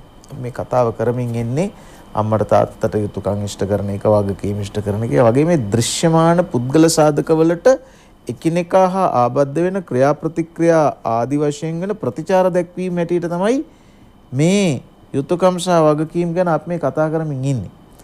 සමස්ත මානව සමාජයකට සහ සමස්ත මානව නොවන සමාජයකට ජීවි අජීවි ලෝකයකට කොයි විදිහටද යුතුයකම් ඉෂ්ට කරන්නේ? මේකට හරි ලස්සන වචනයක් තමයි අපේ බුදුහාමුදුරුවෝ සාංගික කියලා කියන්නේ. සාංගික ක්‍රමය කියලා කියන්නේ. ඒක ලංකාවේ තිබුණා. දැකලා තියෙනවනේ අපි පින්තාලි. දැකලා නැත්තම් දකින්න වෙන්නේ එක්ක පින්තාලි පිළියන්දර තියෙනවා. පැපිලියානේ පන්සලේ තියෙනවා. පින්තාලි නැත්තම් දකින්න වෙන්නේ පැපිලියානේ පන්සලෙන්. එහෙම නැත්නම් පැපිලියානේ පින්තාලිය. පැපිලියානේ පින්තාලිය. ඒ කියන්නේ අපේ හාමුදුරු නෙමෙයි. පන්සල ළඟ. එතකොට එහෙම නැත්තම් පින්තාලිය පාර කියලා පාරවල් තියෙනවා රට පුරාම. එහෙම නැත්තම් ඉතින් දැන් කාලේ පින්තාලියක් බලා ගන්න වෙන්නේ ඉන්ටර්නෙට් එකෙන් තමයි. පින්තාලිය කියන්නේ මොකද්ද? පින්තාලිය කියන්නේ වතුර පුරවපු කලයක් නෙමෙයි. පින්තාලිය කියලා කියන්නේ වතුර දාලා තියෙන එකක් තමයි. හැබැයි ඒකේ තියෙනවා concept එකක් සංකල්පයක්. පින්තාලි සංකල්පය. ඒක තමයි සාංගික සංකල්පය. මොකද්ද? පින්තාලියට වතුර දාන්නේ කවුද කියලා වතුර බොන කවුරුත් දන්නේ. වතුර බොන කවුරුවක්වත් දාලා තියෙන්නේ කවුද කියන්නේ දන්නේ නැහැ. ඒ හින්දා කිසි කෙනෙක් පින්තාලියෙන් වතුර බීලා thank you කියන්නේ නැහැ. ඇයි? thank you කියන්නේ කෙනෙක් නැහැ. මේ තමයි නාඳුනන මිනිසුන්ගේ නාඳුනන මිනිසුන් වෙනුවෙන් කොහොමද යුතුයකම් ඉෂ්ට කරන්න කියලා කියන කාරණාව. මං අහනවා මේ ඉන්න ශ්‍රාවකයෝ 100,000 ගණක් දැන් අපිත් එක්ක ඉන්නවනේ. ඇත්තටම දරුවා අයිති අම්මටද තාත්තටද? දරුවා අයිති අම්මටද තාත්තටද දෙන්නටද? දැන් බොහෝ දෙනෙක් කියාවි බොහෝ දෙනෙකුට කියන්න හිතේවි දරුවා අයිති අම්මටයි තාත්තටයි දෙන්නටම කියලා. ඇත්තටම දරුවා බිහි වෙන්නේ මවගේ කුසෙන් බව ඇත්ත. දරුවාට ජන්මය දෙන්නේ තාත්තා බව ඇත්ත. දරුවාට කිරි දෙන්නේ අම්මා බවද ඇත්ත. අම්මාට කිරි එන්නේ කොහෙන්ද? රටකින්. ඒතර දරුවා බිහි වෙනකොට අතට ගන්නේ හෙදි කාර්ය මණ්ඩලය. දරුවා එළියට අරගෙන පෙකෙනි වෙල කපන්නේ හෙදි කාර්ය මණ්ඩලයේ වෛද්‍යවරු. දරුවා මොකද රෙදි කැබැල්ලක ඔතලා හොදලා බක්කියක් වගේ එකකට තියලා ඊට පස්සේ මේ ඔක්කොම කරන්නේ අම්මද තාත්තද? අම්මත් නෙමෙයි තාත්තත් නෙමෙයි. දරුවට උගන්වන්නේ අම්මද තාත්තද? දරුවට උගන්වන්න පොත් ලියන්නේ අම්මද තාත්තද? දරුවට බෙහෙත් හදන්නේ අම්මද තාත්තද? දරුවට කවන්න පොවන්න ආහාර පාන සකස් කරන්නේ අම්මද තාත්තද? නේ. ඒ කියලා කියන්නේ යුතුයකම් සහ වගකීම් සුවිසල් ජන සමාජයක් විසින් සාමූහිකව ඒකාබද්ධව සමුපකාරිකව කරනු ලබන ක්‍රියාවක ප්‍රතිඵලයක් හැටියට තමයි එක දරුවෙක් ගොඩනගන්නේ. ඔබත් මම ඒවේ ප්‍රතිඵලනේ. එතකොට අපි අම්මට යුතුයකම් කරන්නත් ඕන, තාත්තට යුතුයකම් කරන්නත් ඕන, සහෝදර සහෝදරියන්ට යුතුයකම් ඉෂ්ට කරන්නත් ඕන. එකී දෘශ්‍යමාන පුද්ගල සාධක හා සමගම අදෘශ්‍යමාන බහුත්ව සාධකයක් තියෙන පුද්ගල බද්ධව. ඒ රට ඒ සමස්ත රට වෙනුවෙන් කොහොමද යුතුයකම් ඉෂ්ට කරන්නේ? ආන්න ඒ නාඳුරන මිනිසුන් වෙනුවෙන් යුතුයකම් ඉෂ්ට කරන එකට තමයි සාංගික ක්‍රමය කියලා කියන්නේ. ඒ හින්දා අපිට එක තේ කෝප්පයකට තේ චුට්ටක් එන්න තේ ගහ ලංකාවට ගෙනල්ලා වවපු මිනිස්සුන්ගේ ඉඳලා තේ දලු නෙලපු ලඳුන්ගේ ඉඳලා තේ කපපු තේ පොඩි කරපු තේ පැකට් කරපු පාසල් කරපු බොක්ස් කරපු ලොජිස්ටික් කම්පැනි අනිකුත් ඒවා වෙන්දේසි සියලු දෙනා අතට ගිහිල්ලානේ ගමේ කඩේට තේ එන්නේ වෙන්දේසියෙන්. ගමේ කඩේ මුදලාලිගේ ඉඳලා තාත්තා තේ ගේන්නත් ඕනේ අම්මා තම්බන්නත් ඕනේ. ඒ තේ කෝප්පි. එහෙම බලාගෙන ගියාම සුවිසල් ජන ප්‍රජාවකගේ සාමූහික එකමුතුවක ප්‍රතිඵලයක් හැටියට තමයි කවුරුත් ඉන්නේ. මම ඒකයි ජාලබද්ධ සමාජයක් කියන්නේ. එහෙනම් අර කියන්න බෑ ආචාර්ය හසන්ත හෙට්ටිආරච්චි මහතුමා අපි අපේ පාඩුවේ කාටවත් කරදරයක් නෑ මේ ඉන්න ටිකේ හොඳට ඉන්නවා කියලා. ඒ කියන්නේ තමන්ගේ හදාගෙන ගේට්ට තාප්පේ දාලා තාප්පෙට ගේට්ටුව දාලා ගේට්ටුවට ඉබ්බ දාලා ඉබ්බට යතුරු දාලා යතුරු ලාච්චුවට දාලා ලාච්චුවට යතුරු දාලා එහෙම තනියම මං මගේ පාඩුවේ කියලා එහෙම ඉන්න විදියක් නෑ. මොකද එහෙම ඉන්න බෑ. එහෙම ඉන්න නම් ඒ පිටින් හරි කැමති ඉන්න බෑ. කැම කියන්නේ තමන් හදාපු අය. අපි කන්නේ අපි හදාපුවද? අපි අඳින්නේ අපි වියාපුවද? එහෙම නෑ. සමස්ත ලෝකයක් එකට ජීවත් වෙනකොට අඳුනන මිනිස්සුත් අපිට උදව් කරනවා, නාඳුනන මිනිස්සුත් උදව් කරනවා. නම් නාඳුනන මිනිස්සුන්ට උදව් කරන්නේ කොහොමද? එහෙම තමයි බුදුහාමුදුරුවෝ සාංගික දානය කිව්වේ. සාංගික ක්‍රමය කියලා කිව්වේ. අපිත් අර විදිහෙම නාඳුනන මිනිසුන් වෙනුවෙන් යමක් කරන්න ඕන. මම පැලයක් රෝපණය කරනකොට රෝපණය කරන්න ඕන අඳුනන මට හෝ මාගේ අයට කණ්ඩ නෙමෙයි. අපි අහලා තියෙනවා මොනවද මුත්තේ මොකද කරන්නේ කියලා කවියක්. ඒ මුත්තා හොඳට මතක තියාගන්න ඕන. ඒ තාත්තා නෙමෙයි, ඒ සීයා නෙමෙයි, ඒ අත්තා නෙමෙයි, ඒ මුත්තා හත්මුතු පරම්පරාවේ 4 වෙනි පරම්පරාවට. ඊට උඩින් ඉන්නේ කිත්තා කිරිකෑ මුත්තා විතරයි. මුත්තා පැල කරනවා පැලයක්. මොනවද මුත්තේ මොකද කරන්නේ? අඹ පැලයක් හිටවන්නේ. කාට කණ්ඩද? මුත්තට කණ්ඩ හම්බෙන්නේ නෑනේ. ඔව්. මට කණ්ඩ හම්බෙන්නේ නෑ. මම කෑවේ මුත්තලා හිටවපුවා. මුත්තලා හිටවපුවා නෙමෙයිද හසන්ත මහත්තයා අපි දැනුත් කන්නේ? වෙල් ඇස්සේ ලක්ෂයක් වෙල් එදා වගා කරපුවාම ඉතුරු කරපුවා නෙමෙයි අද අපි ජීවත් වෙන්නේ. ධාතු සේන රජුරුවන්ගේ වැවෙන් නෙමෙයි අදටත් වගා කරන්නේ. පෙර මහ රජ දරුවන් හැදූ වාර්ය තාක්ෂණය නිසා නෙමෙයිද අදටත් මේ ජලාධාර පද්ධතියක් මේ මහ පොළොවේ ඉතුරු වෙලා තියෙන්නේ. අදටත් අපි යන පාරවල් වලට කාපට් දැම්මේ කවුරු හරි වුණාට පාරවල් හැදුවේ අපි දන්නා මිනිස්සුද? අපි ඉගෙන ගත්තේ අපි හදාපු පාසල් වලද අපේ තාත්තලා අම්මලා හදාපු පාසල් වලද? අපි කියවන්නේ අපේ අප්පච්චි ලියාපු පොත්ද? එහෙම නේ මා සමස්ත ලෝකයක්, සමස්ත රටක් නෙවෙයි සමස්ත ලෝකයක්. ඒ සමස්ත ලෝකයෙන් ලාභයක් අපි ලබනවා නම් ප්‍රතිලාභය දෙන්නත් ඕන පුද්ගලිකව නෙමෙයි. ඒකයි මම කියන්නේ යුතුයකම් ඉෂ්ට කිරීම ඍජු පුද්ගලයා හා පුද්ගලයා අතර සිද්ධ වෙන ක්‍රියාවලියක් විතරක් නෙමෙයි. සමස්තය හා සමස්තය අතර ඇති වෙන ක්‍රියාවලියක්. ඒක අඳුනන්න ඕනේ. ඒක පින්තාලිය වගේ. වතුර දාන්නේ කවුද කියලා ගන්න අය දන්නේ නැහැ. ගන්නේ කවුද කියලා දාන්නේ කවුද කියන අය දන්නේ නැහැ. එහෙනම් thank you කියන්න බෑ. අපි ආහාර ගන්නකොට thank you කියන්න බැරි එකනේ. කාටද අපි ස්තුති කරන්නේ? කාට ස්තුති කළාම ඇද්ද? ස්තුති කිරීමේ කෙරවලක් කොහේ හරි තියනවද?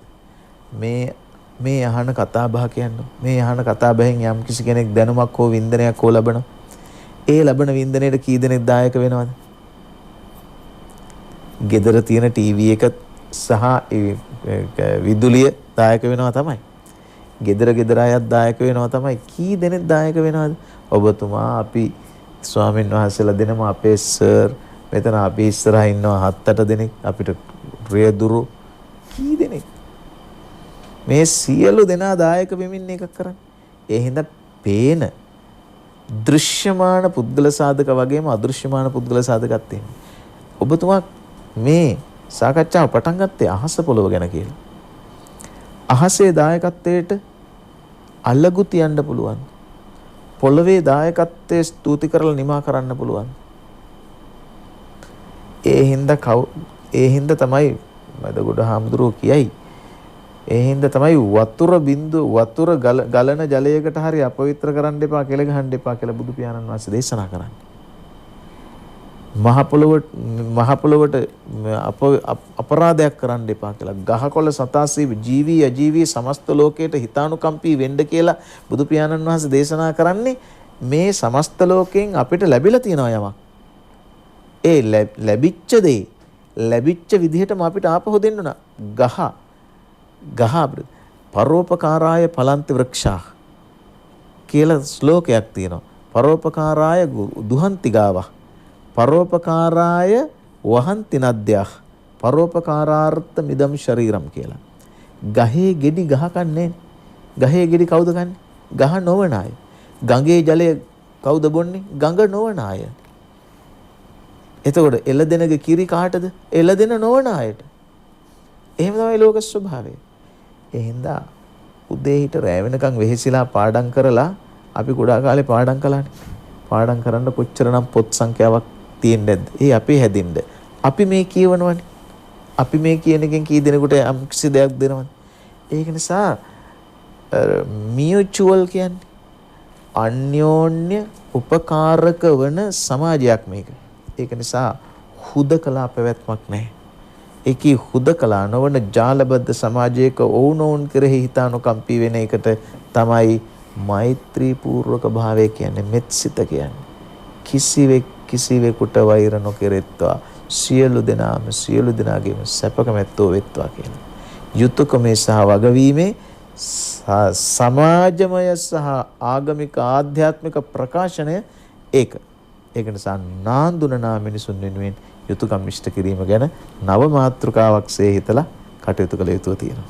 අපේ ගෞරවනීය ස්වාමීන් වහන්සේ නාඳුනන සොල්දාදුවාගේ ස්මාරකය ගැන සඳහන් කළ මහජන චීන සමූහාන්වේ පැරණි සෝවියට් දේශයේ වර්තමාන රුසියාවේ රටවල් ගණනාවක තියෙනවා. සමහර රටවල තියෙන ස්මාරකයක් සමහර රටවල තියෙන්නේ අවුරුද්ද පුරාම නොනිමී දැල්වෙන පහන. කොයි වෙලාවකවත් ඒක මේ නිවෙන්නේ නැහැ. හැම වෙලාවෙම දැල් වෙලා කවුරු හරි ඒක දිගටම මේ දැල්ල පවත්වාගෙන යනවා. ඒ නාඳුනන සොල්දාදුවා වෙනුවෙන් ලෝකේ පුරා විප්ලව සිද්ධ වුණා, යුද්ධ ඇති වුණා. මේවා ජයග්‍රහණ ලැබුවා. ජයග්‍රහණ වලින් පස්සේ ජීවත් වෙලා හිටපු අයට නම්බුනාම ලැබුණා, ප්‍රශංසා ලැබුණා, ගෞරව ලැබුණා. නමුත් මේ ජයග්‍රහණ පසුබිමේ හිටපු සමහර අයගේ නමක් ගමක්වත් හොයාගන්න තිබුණේ නැහැ. මහ පොළොවට මිහිදන් වෙලා මල සිරුරක් තියා කොටසක්වත් හොයාගන්න නැති මිනිස්සු සොල්දාදුවෝ දහස් ගණනක් ලෝක ඉතිහාසයට එකතු වුණ ඈත ගම් දනව් වලින් ඇවිල්ලා අගනුවරට ඇවිල්ලා සටන් වැදපු සොල්දාදුවන්ගේ සිරුරු හොයාගන්න බැරි වුණා. ඉතින් සොහොන් හදන්නේ කොහෙද? සිරුරක කොටසක්වත් නැහැ, අලුවත් නැහැ, මුකුත් නැහැ. ඒ සියලු දෙනා වෙනුවෙන් එක තැනක ස්මාරකයක් හැදුවා. නාදුනන සොල්දාදුවාගේ ස්මාරකය. මේ ජයග්‍රහණය වෙනුවෙන් කැප වූ සියලු දෙනාටම බුහුමන් පිණිස හැමදාම දැල්වෙන පහනක් සහිත ස්මාරක ලෝකේ පුරා හැදුනා. අපේ පාර්ලිමේන්තුව ඉස්සරහා තියෙනවා. නම් ටික නම් සටහන් වෙලා තියෙනවා. අපේ යුතුයකමක් හැටියට ඒ නම් සියල්ල වාර්තා වෙච්ච නම් සියල්ල සටහන් කරලා අර පූර්වයේ තියෙන ගලේ කොටලා තියෙනවා. ඒ අපේ සටනට දිරිදුණු රණවිරුවන් වෙනුවෙන් හදපු නාදුනන සොල්දාදුවාගේ ස්මාරකය දරුවෝ එක්කන් ගිහිලා පෙන්වන්න ඕන. මේ පාසල් දරුවෝ රටේ තත්ත්වය දැන් ඉතින් යහපත් තත්ත්වයට පාසල් පටන් ගන්න ඕනේ. ඒක අධ්‍යාපනයේ කාර්යය. අපේ ගෞරවනීය ස්වාමීන් වහන්සේ. දැන් අපි අර මුලින් අපේ වෛද්‍යතුමා විශේෂඥ වෛද්‍යතුමා මම හිතන්නේ නන්ද විජේරත්න මහත්තයා කතා කරේ. එතුමා සඳහන් කරා මේ හෘද සාක්ෂියට එකග වැඩ කරන්න ඕනේ කියන එකක් ගැන. ඉතින් එතුමාගේ ප්‍රකාශයේ බොහොම වැදගත් දේවල් තිබුණා. මේ හෘද සාක්ෂිය කියන එක ගැන මට වෙනම අදහසක් තියෙනවා වසන්ත මහත්තයා. මේ හෘද සාක්ෂිය කියන්නේ පට්ටපල් බොරුවක් නේ. මොකද හේතුව මේ හෘද සාක්ෂිය Tamanට ඕන විදිහට හදාගන්නේ. ඕනේ හොරකම් කරන්න හෘද සාක්ෂිය හදා ගන්නවා. මිනි මරණ මිනිහට උනත් කුලියට මිනි මරණ මිනිහට හෘද සාක්ෂිය හදා ගන්න පුළුවන්. දැන් අපි හිතමු කවුරු හරි දෙනවා හසන්ත මහත්තයාගේ ෆොටෝ එකක් දීලා හසන්තව මරන්න කියලා. ඉතින් මේ මිනිස්සු කල්පනා කරනවා අනේ මේ හසන්ත මං හම්බෙලත් නැහැ කවදාවත් දැකලත් නැහැ කතා කරලත් නැහැ කොහොමද මේ මිනිහා මරන්නේ? ඊට පස්සේ යාට හිතෙනවා ඉතින් මගේ රස්සාව මේකනේ. මගේ දරුවෝ බාලෝ ජීවත් වෙන්නේ මේකෙන්නේ. කියලා එයා හෘද සාක්ෂිය Tamanට ඕන විදිහට හදාගෙන මරනවා. එහෙම නොවේවා කියලා ප්‍රාර්ථනා කරනවා. එහෙම වෙන්නේ නැහැ. මේ කොහොම හරි මිනි මරුවෙකුට හෘද සාක්ෂියක් තියෙනවා. ඒ නිසා මම හිතනවා එතුමා කිව්වේ ඊට වඩා එහා දෙයක්. ඒ තමයි හෘද සාක්ෂිය හදන්නත් හිතුකමක් අපිට තියෙනවා. ඒ කියන්නේ වැරදි හෘද සාක්ෂියේ මිනිස්සු මේ ලෝකේ ජීවත් වෙනකන් ඒ වැරදි හෘද සාක්ෂියෙන් කරන දේවල් වැරදි. ඒ නිසා මේ හෘද සාක්ෂිය නිවැරදි කිරීම සඳහා අවශ්‍ය සමාජ සාධක ගොනු කිරීම අපේ අවශ්‍යතාව. දැන් පහුගිය කාලේ සහරාන් බෝම්බ පිපුරුවා. ඇත්තටම සහරාන්ගේ ඒ කණ්ඩායමේ බෝම්බ පුපුරවපු මිනිස්සු ටික බලන්නකො. ඔක්කොම සල්ලිකාර පවුල්වල බොහොම මේ ලොකු කම්පැනිස් තිබුණු මිනිස්සු. ඇත්තටම මේ මිනිස්සු හෘද සාක්ෂියම තමයි ඉස්සරහට අරන් තියෙන්නේ. ඒ Tamanට වැරදි මිත්‍යා දෘෂ්ටියක් අරගෙන ඒ මිත්‍යා දෘෂ්ටිය හෘද සාක්ෂිය බවට පත් කරගෙන ඒ හෘද සාක්ෂියෙන් මිනි මරුවා. එතකොට බලන්නේ හෘද සාක්ෂිය මොනතරම් නරක අතකට යන්න පුළුවන්ද කියලා. ඒ නිසා සමාජය තුළේ අපි සකස් කරන්න ඕනේ මිනිස්සුන්ට නිවැරදි හෘද සාක්ෂිය ගොඩනගා ගැනීමට අවශ්‍ය කරන අධ්‍යාපන රටාව. ක්‍රමවේදය. අන්න ඒ යුතුයකම අපිට තියෙනවා. ඒ යුතුයකම නොකර අපි සමාජයක් නිවැරදි වෙයි කියලා බලන් හිටියට වැඩක් නැහැ. හිරකාරයෝ හිරගෙදර දාලා සතුටු වෙන්න බැලුවට එහෙමත් නැත්නම් හිරකාරයෝ හිරගෙදර දාලා වැරදි නොවීදී කියලා බැලුවට වැඩක් නැහැ. මේ සමාජය නිවැරදි කරන්න නම් ඒ යුතුයකම් කොටස ඉටු කරන්න ඕනේ. ඒ සම්බන්ධයෙන් ගනිද්දී අපේ ලෞතර බුදුරජාණන් වහන්සේ දැන් රජුන් හා සම්බන්ධයෙන් කතා කරද්දී රජුන්ගේ යුතුයකම් ගැන කතා කරනවා. ඒකෙදි පෙන්නනවා මේ රක්ඛාවරණ ගුත්තිං සංවිදෙහිය කියලා වචනයක්. රක්ඛාවරණ ගුත්ති. දැන් මේක මම බැලුවා මොකද්ද මේක මේ රක්ඛා ආවරණ ගුත්ති. මේකේ වැදගත් අපි හඳුනන රක්ඛා කියලා කියන්නේ අනිසි දේවල් තමා වෙත නොීම සඳහා ඇති කරනු ලබන ආරක්ෂාව. රක්ඛා. නොගල කියන්නේ අපි හිතමු තමන් ළඟ නැති නරක දේවල් එනවනම් හානි එනවනම් හානි එන්න තියෙන අවස්ථාවලක් වෙන තමයි රක්ඛා. ගුත්ති කියලා කියන්නේ හොඳ ඒවා නැති වෙන්න තියෙන එක වළක්වන එක. එතකොට හොඳ නැති වෙන්න තියෙන එකත් වළක්වන්න ඕනේ. නරක එන්න තියෙන එකත් වළක්වන්න ඕනේ. එතකොට රටක රාජ්‍යක රාජ්‍ය නායකයාගේ යුතුයකම මේක. රටට වෙන්න තියෙන හානි වළක්වනවා. තියෙන ඒවා නැති වෙන එකත් වළක්වන්න ඕනේ. දැන් අපිට මේ වගේ දේවල් සමහර අවස්ථාවලදී ගිලී ගිය අවස්ථාව ඕන තරම් අපි දැකලා තියෙනවා. එතකොට අනේ රක්කා ආවරණ දෙක මේ රක්කා ගුත්ති කියන මේ දෙක ආරක්ෂා කිරීම තමයි ආවරණ කියලා කියන්නේ. රැක ගැනීම. මේ රක්කාවරණ ගුත්තිය යම රජෙක් සලසනවා නම් ඒ රාජ්‍ය නිරන්තරයෙන්ම අර මුදා මෝදමානා උරේ පුත්තා නච්චන්තා කියලා මේ බොහොම සතුටින් උරේ පුත්තේ නච්චන්තා කියලා ළමයි කරේ තියාගෙන නටන විවටද්වාර දොරවල් ඇරලා තියෙන සමාජයක් බවට පත් කරන්න පුළුවන්. ඒ නිසා අන්නේ දොරවල් විවෘත කරලා තියෙන සමාජයක් ළමයි කරේ තියාන නටන්න පුළුවන් සමාජයක් හදන්න නම් යුතුයකම් ඉටු කරන සමාජයක් වෙන්න ඕන. ඇත්තටම අසන්ත මහත්තයා අපි රැට නිදා ගන්න ඕනේ හොඳට අපි තින් තොරමණ්ඩලාව දවසට නම් ටිකක් නිදි වරනවා. නැත්තම් අපි රැ හොඳ නිින්දක් නිදනවනේ. එළි වෙනකම්. ඒ නිින්ද නිදනකොට කී දෙනෙක් ඇහැරලා බලන් ඉන්නවද අපි දිහා? බලන්න අපේ ආයුධ අතේ ගත්තු සෙබළුන් පොලිසිය විවිධ ආයතන සමාජයට හැම ගෙදරක් ගානෙම මේ ධනවතුන් ඉන්න තැන්වල ආරක්ෂක නිලධාරීන් ඔවුන් නිදි මරනවනේ අපි උනේ. හැබැයි පහුවදා උදේටවත් අපිට ඔවුන් පිළිබඳව අඩු ගානේ හැඟීමක් ඇති වෙනවා නම් මේ මිනිස්සු නිදාගත්තු නිදි වරපු නිසා නේද අපි මේ සුවසේ නිදාගත්තේ කියලා බ්ලැන්කට් අස්සට රිංගගෙන. ඉතින් ඒ නිසා අන්න ඒ විදිහේ මනසක් මිනිස්සු තුල ගොඩනගෙන්න ඕනේ. ඒකට කියන්නේ කෘතගුණ සැලකීම පිළිබඳ හැඟීම. එතකොට තමයි යුතුයකම් හොඳ ආකාරව ඉටු කරන්න පුළුවන්කම ලැබෙන්නේ. ඒ වගේම බුදුරජාණන් වහන්සේ මේ යුතුයකම් පිළිබඳව දේශනා කරන ඉතා වැදගත් තැනක් මම මුලින් සඳහන් කරපු පත්තකම සූත්‍රයේ පෙන්නනවා. මේ වචනයක් තියෙන එකට බලි කියලා කියන්නේ. මේ බලි කියන වචනේ තියෙන්නේ යුතුයකම් වලට. අතිථි බලි, දේවතා බලි, පුබ්බපේත බලි, ඊට පස්සේ රාජ බලි, ඒ විදිහට බුදුහාඳුර පෙන්නනවා අතිථි බලි. ආගන්තුකයන්ට කළ යුතු සංග්‍රහ. ඒ කියන්නේ තමා වෙත එන අය. ඒ වෙත එනගෙන මොන තරාතිරමද කියන එක නෙමේ ඔහුට යම් හෝ දෙයක්. ඒකෙදි බුදුහාමුදුරුවෝ හරිය ලස්සන විදිහට දේශනා කළා තියෙනවා මේ දජ්ජා පස්මින් පියාචිතෝ.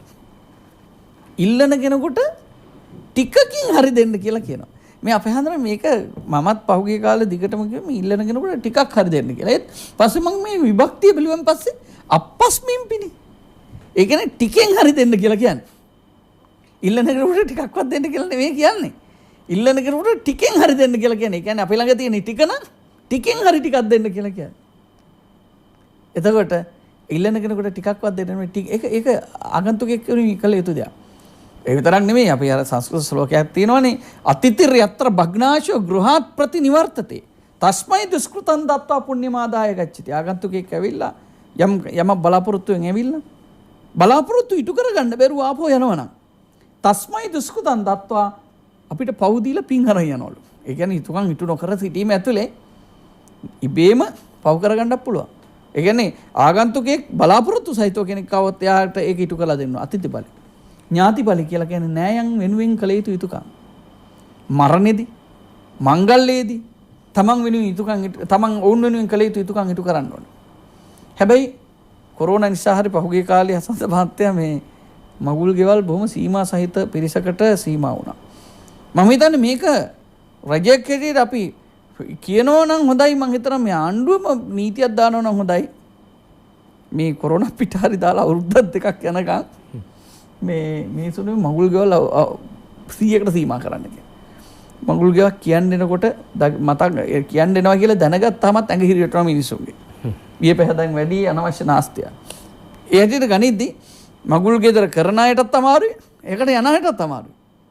ඒ නිසා මේ දේවල් බොහොම සරල විදිහට කරන්න ඕනේ.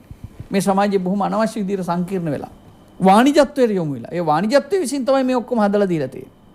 ඒ නිසා අපිට අද සනසිල්ල කියන එක නැහැ. කොහොම හරි ඥාති බලි න්යායන් වෙනුවෙන් කරන්න වෙන යුතුයකම් කොටසක් තියෙනවා. අනිත් එක තමයි දේවතා බලි. ආගම දහම වෙනුවෙන් කරන්න වෙන යුතුයකම්.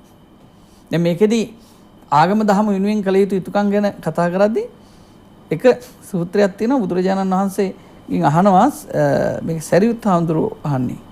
එතන තියෙනවා ස්වාමීනි සමහර අය මේ ව්‍යාපාරිකයෝ ඉන්නවා ව්‍යාපාර එයාගේ බලාපොරොත්තු මට්ටමට සාර්ථක වෙන්නේ නැහැ.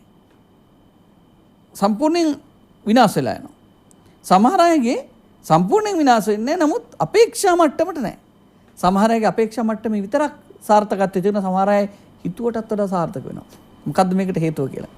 බුදුහාමුදුරුවෝ දේශනා කරන ශ්‍රමණ බ්‍රාහමණයින්ට යමෙක් පොරොන්දු වෙලා ඒක ඉටු කරන්නේ නැත්නම් අපේක්ෂා කරන මට්ටමින්වත් එයාට ලැබෙන්නේ එහෙමත් නැත්නම් යම් මට්ටමකින් ඉටු කරනවා නම් අපේක්ෂා මට්ටමට නොලබුණාට යමක් සාර්ථක වෙනවා. හැබැයි කියපු දේ පොරොන්දු වෙච්ච දේ දෙනවා නම් ශ්‍රමණ බ්‍රාහමණීන්ට එයාටත් ඒ මට්ටමින් ලැබෙනවා අපේක්ෂා කරන මට්ටමින්. හැබැයි තමන් පොරොන්දු වුණාටත් වඩා ඉටු කරනවා නම් ඒ දේවල් අපේක්ෂා කළාටත් වඩා ලැබෙනවා කියලා. ඒ බුදුහාර දේශනා කරලා තියෙන මේ සාර්ථකත්වය සදා. නිසා ආගමිකයන්ට ආගම දහමට කළ යුතු යුතුකම්. අනිත් එක පුබ්බපේත බලි මියගිය අය වෙනුවෙන් කරන්න ඕන දේවල්.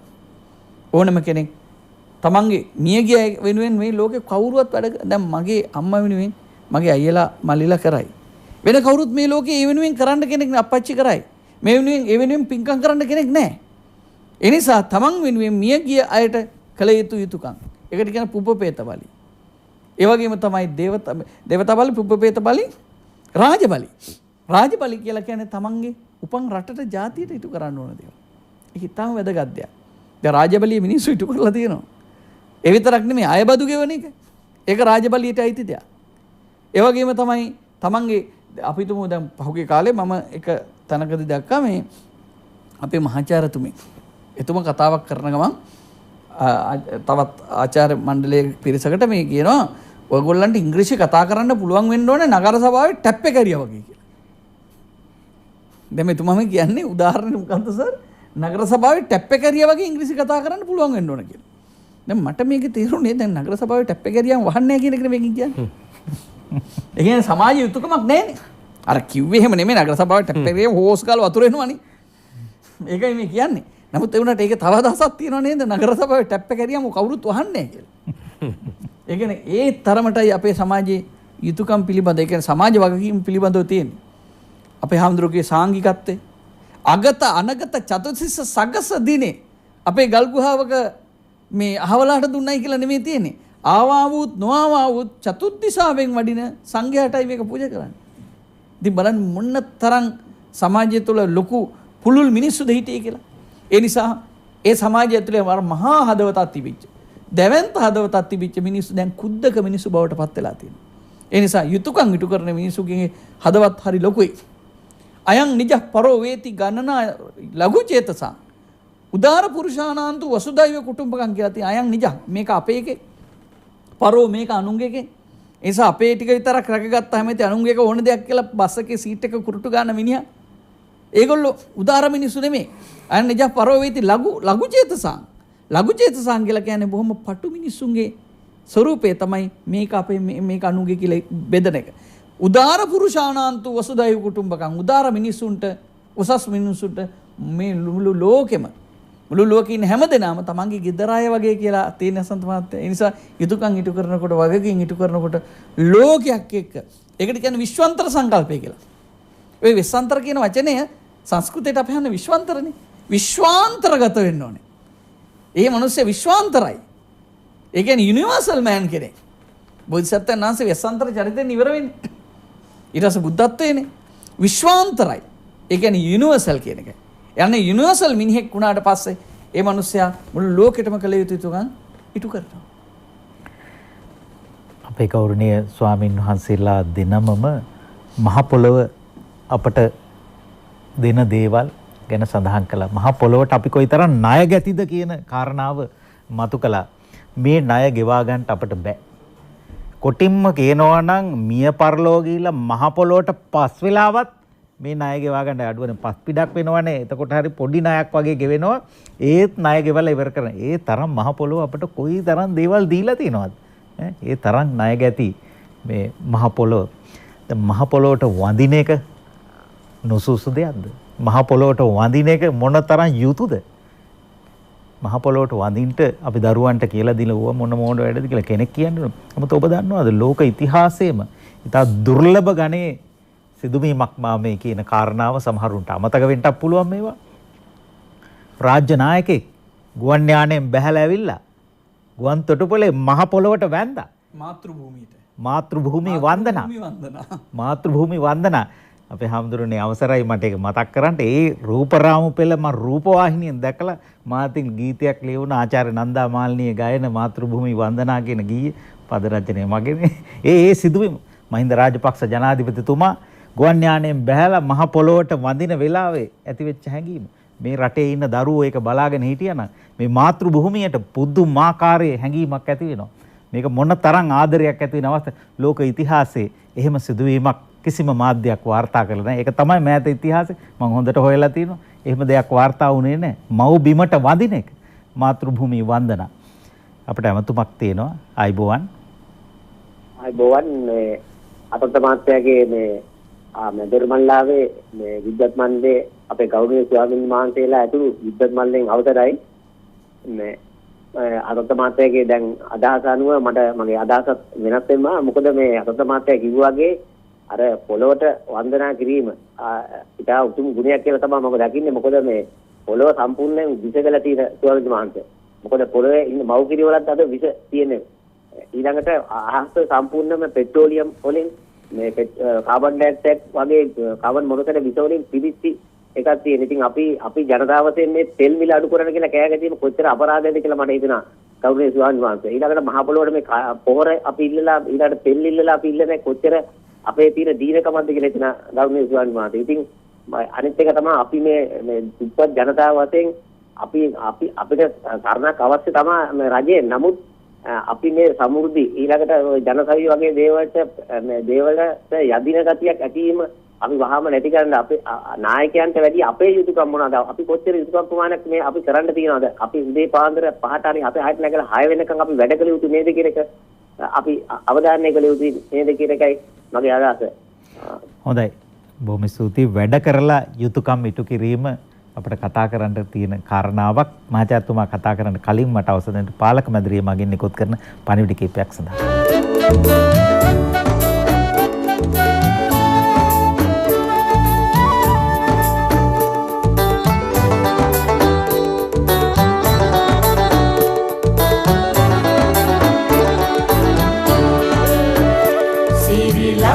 ඇසිදිසි සරසවි පින්දිම දොරින් දොරට දොර මඩලාවයි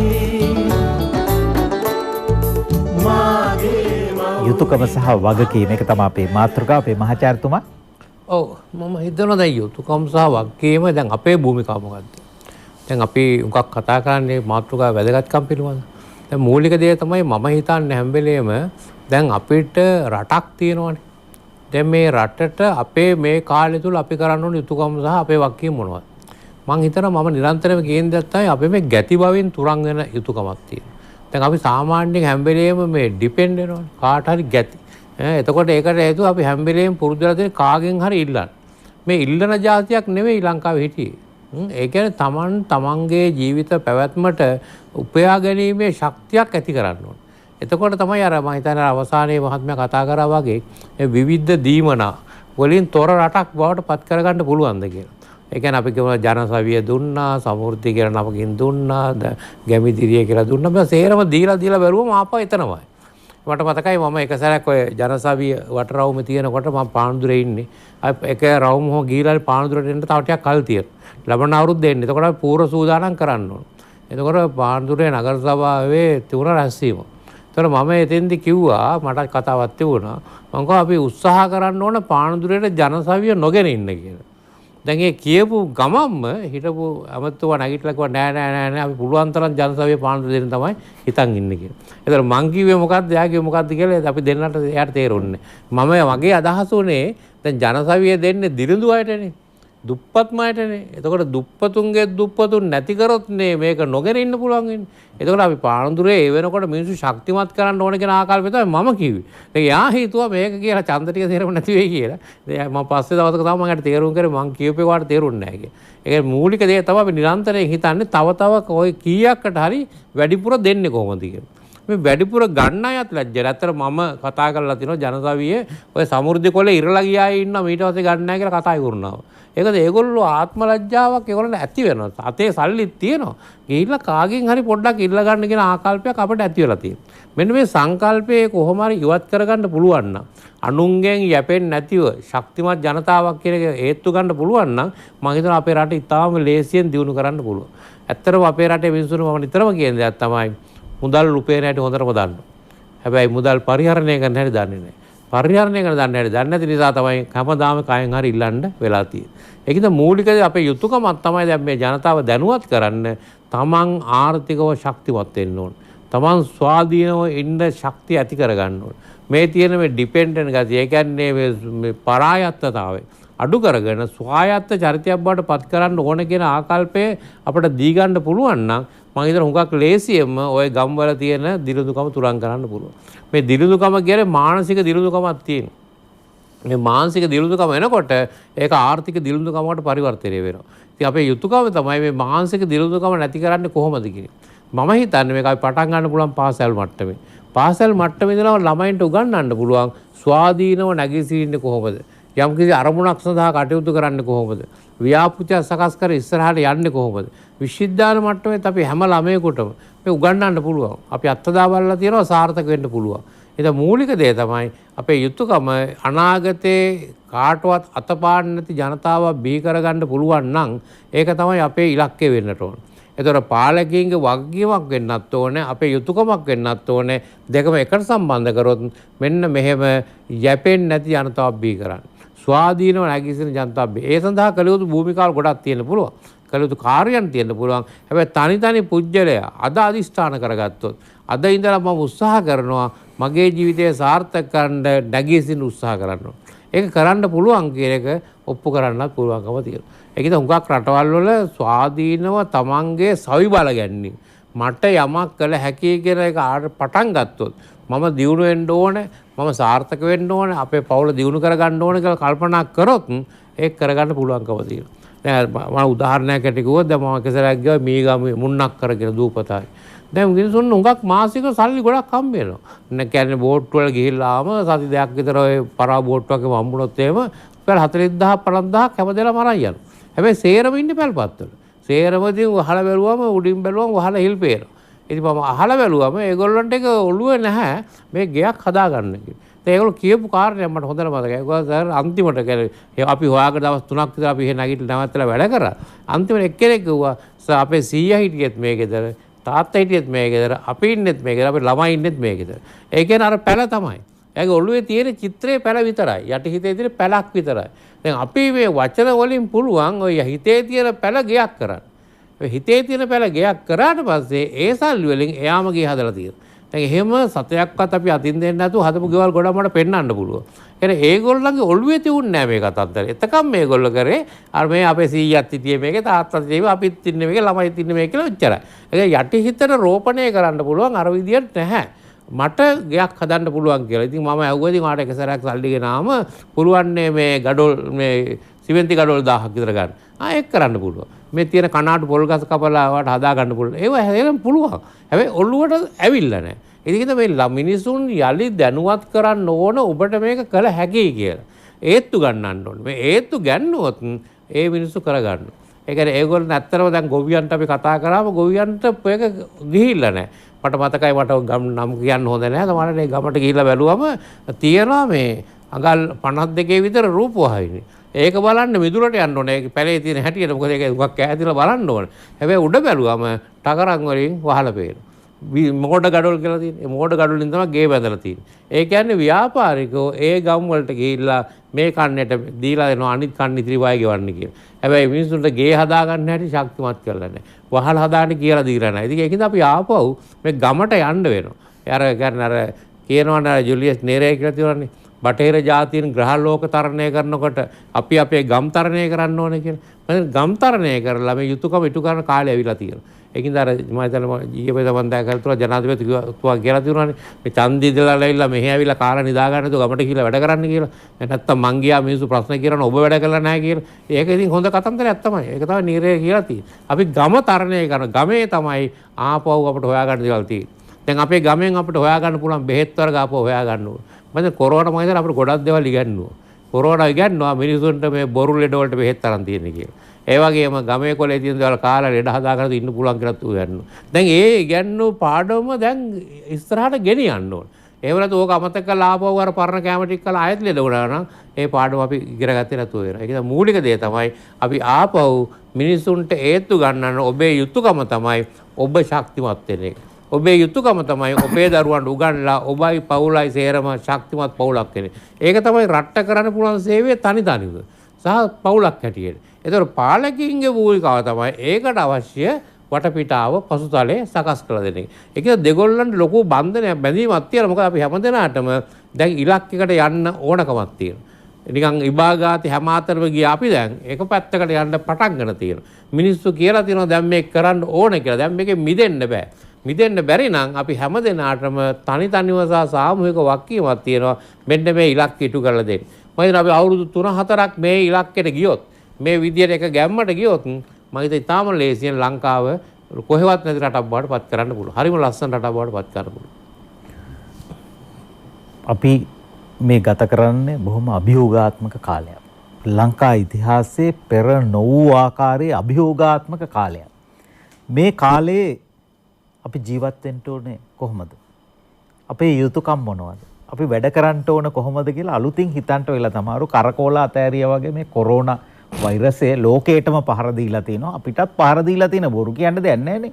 අපේ ජාතික ආර්ථික දේහය යම් තරමකින් අඩාල කරලා තිනවා. මේ වෙලාවේ අභියෝගයක්. අලුත් රජයක් පත් වෙලා තිනවා. ඇත්ත ජනාධිපතිවරණයක් තිබුණා. ජනාධිපතිවරයෙක් පත් වුණා. මහමැතිවරණයක් තිබුණා. ආණ්ඩුවක් පත් වුණා. දැන් පාර්ලිමේන්තුව කැබිනට් මණ්ඩලයක් පත් කරලා ඒවා ඔක්කොම සිද්ධ වෙයි. හැබැයි මොන දේ සිද්ධ වුණත් මේක අභියෝගයක්. මේක තේරුම් නොගෙන මේ හෙට මහා යස ඉසුරුම් පිරි රාජ්‍යයක් මෙතන බිහි වෙයි කියලා කවුරු හරි හිතනවා නම් ඒක ලේසි වෙන්නේ නැහැ. අපි හැමෝටම කැපකිරීමක් කරන්න සිද්ධ වෙනවා. හැම කෙනෙකුටම ඔය අලුතින් පත් වෙච්ච මහජන නියෝජිතයෝ සියලු දෙනාට ලොකු කැපකිරීමක් කරන්න සිද්ධ වෙනවා. ලොකුවට 3-2 බලයක් දුන්නේ හිතන් ඉන්නවනම් කවුරු හරි මං හිතන්නේ නැහැ හිතන කෙනෙක් ඇති කියලා. ලොකු වැඩ ගොඩක් තියෙනවා. මේ රට මේ තත්ත්වෙන් ඉස්සරහට ගන්න නම් වැඩපිළිවෙලක් තමයි ජයග්‍රහණය කරලා තියෙන අතිකරු ජනාධිපතිතුමා වැඩපිළිවෙලක් යෝජනා කරලා තියෙනවා. ඒක ක්‍රියාවට නංවන වැඩේට තමයි ඔය එකමුතු කරලා ලොකු බලයක් දීලා ඔය උස්සලා තියලා තියෙන්නේ. අපි ඒකට යන්න ඕන. දැන් ඉතින් විරුද්ධ පක්ෂය කියලා එකක් තියෙනවා. වචන ගැන ප්‍රශ්නයක් තියෙනවා. දැන් ඉතින් මේ හැම එකටම විරුද්ධ වී හෙට ඉඳලා මේ ආණ්ඩුව වට්ටන වැඩේ තමයි අපට තියෙන්නේ කියලා හිතනවනම් විවේචනාත්මක සහායක් දෙන්න පුළුවන්. වැඩපිළිවෙලේ අඩුපාඩු තියෙනවා ඒවා කියලා දෙන්න පුළුවන්. පෙන්නලා දෙන්න පුළුවන්. හෙට ඉඳලා මොහෙට වට්ටන්න බෑනේ මේක. තව අවුරුදු 5ක් යනවා. වට්ටන්න ඕන නම් මහමැතිවරණදී ඒක කරගන්න. හැබැයි වැඩපිළිවෙල ජයග්‍රහණය කිරීමේ අවුරුදු 5ක් මේ තියෙන්නේ. මේකට හැම දෙනාම ಜಾති ආගම් පක්ෂ ભેදකින් තොරව එකතු වෙන්න ඕන. නැත්තම් ඔබේ දරුවාටත් ගෙවන්න වෙන්නේ මෙහෙම කාලයකටත් වඩා අන්ත කාලයක් තමයි. මට අවසර දෙන පාලක මැදිරියන්ට පණිවිඩ කීපයක් සමග.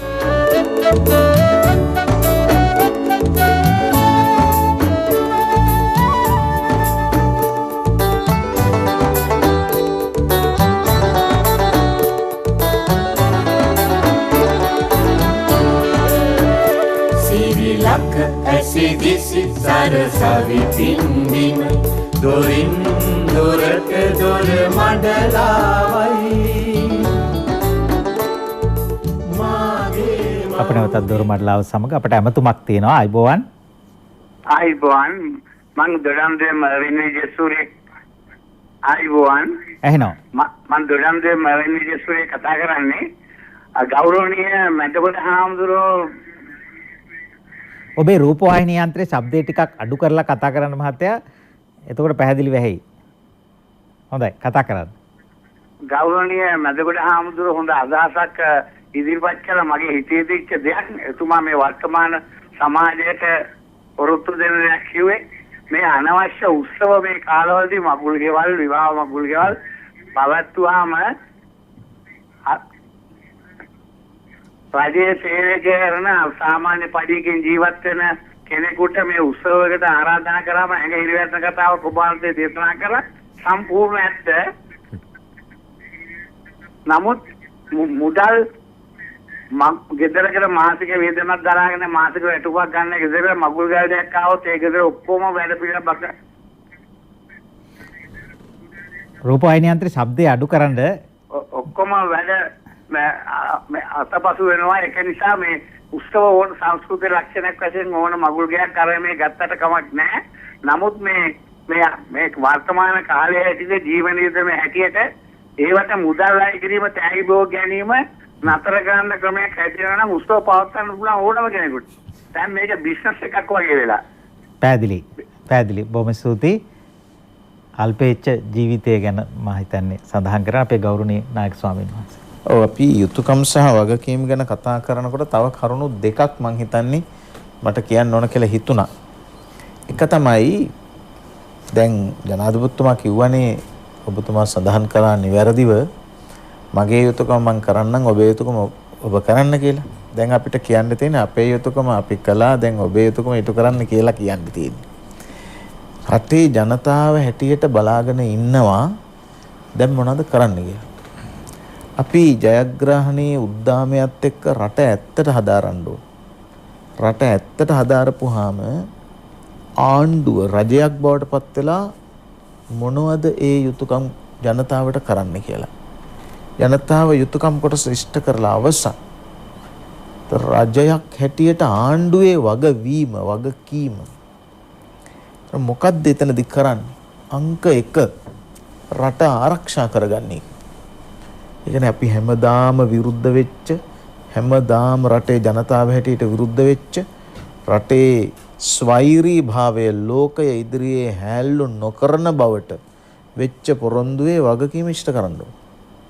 ඊට අමතරව සමස්ත රටක් හැටියට එක රටක් එක නීතියක් බවට පත් කරලා එකී නීතිය වර්ගවාදී විරසකයන්ගෙන් තොර, වාර්ගික විභේදනයන්ගෙන් තොර එක නීතියක් බවට පත් කරන වගකීම ඉෂ්ට කරන්න ඕන. ජනතාව හැටියට අපි බලාගෙන ඉන්නවා අපි යුතුයකම් ඉෂ්ට කළා අපට යුතුයකම් ඉෂ්ට කරන්න කියලා.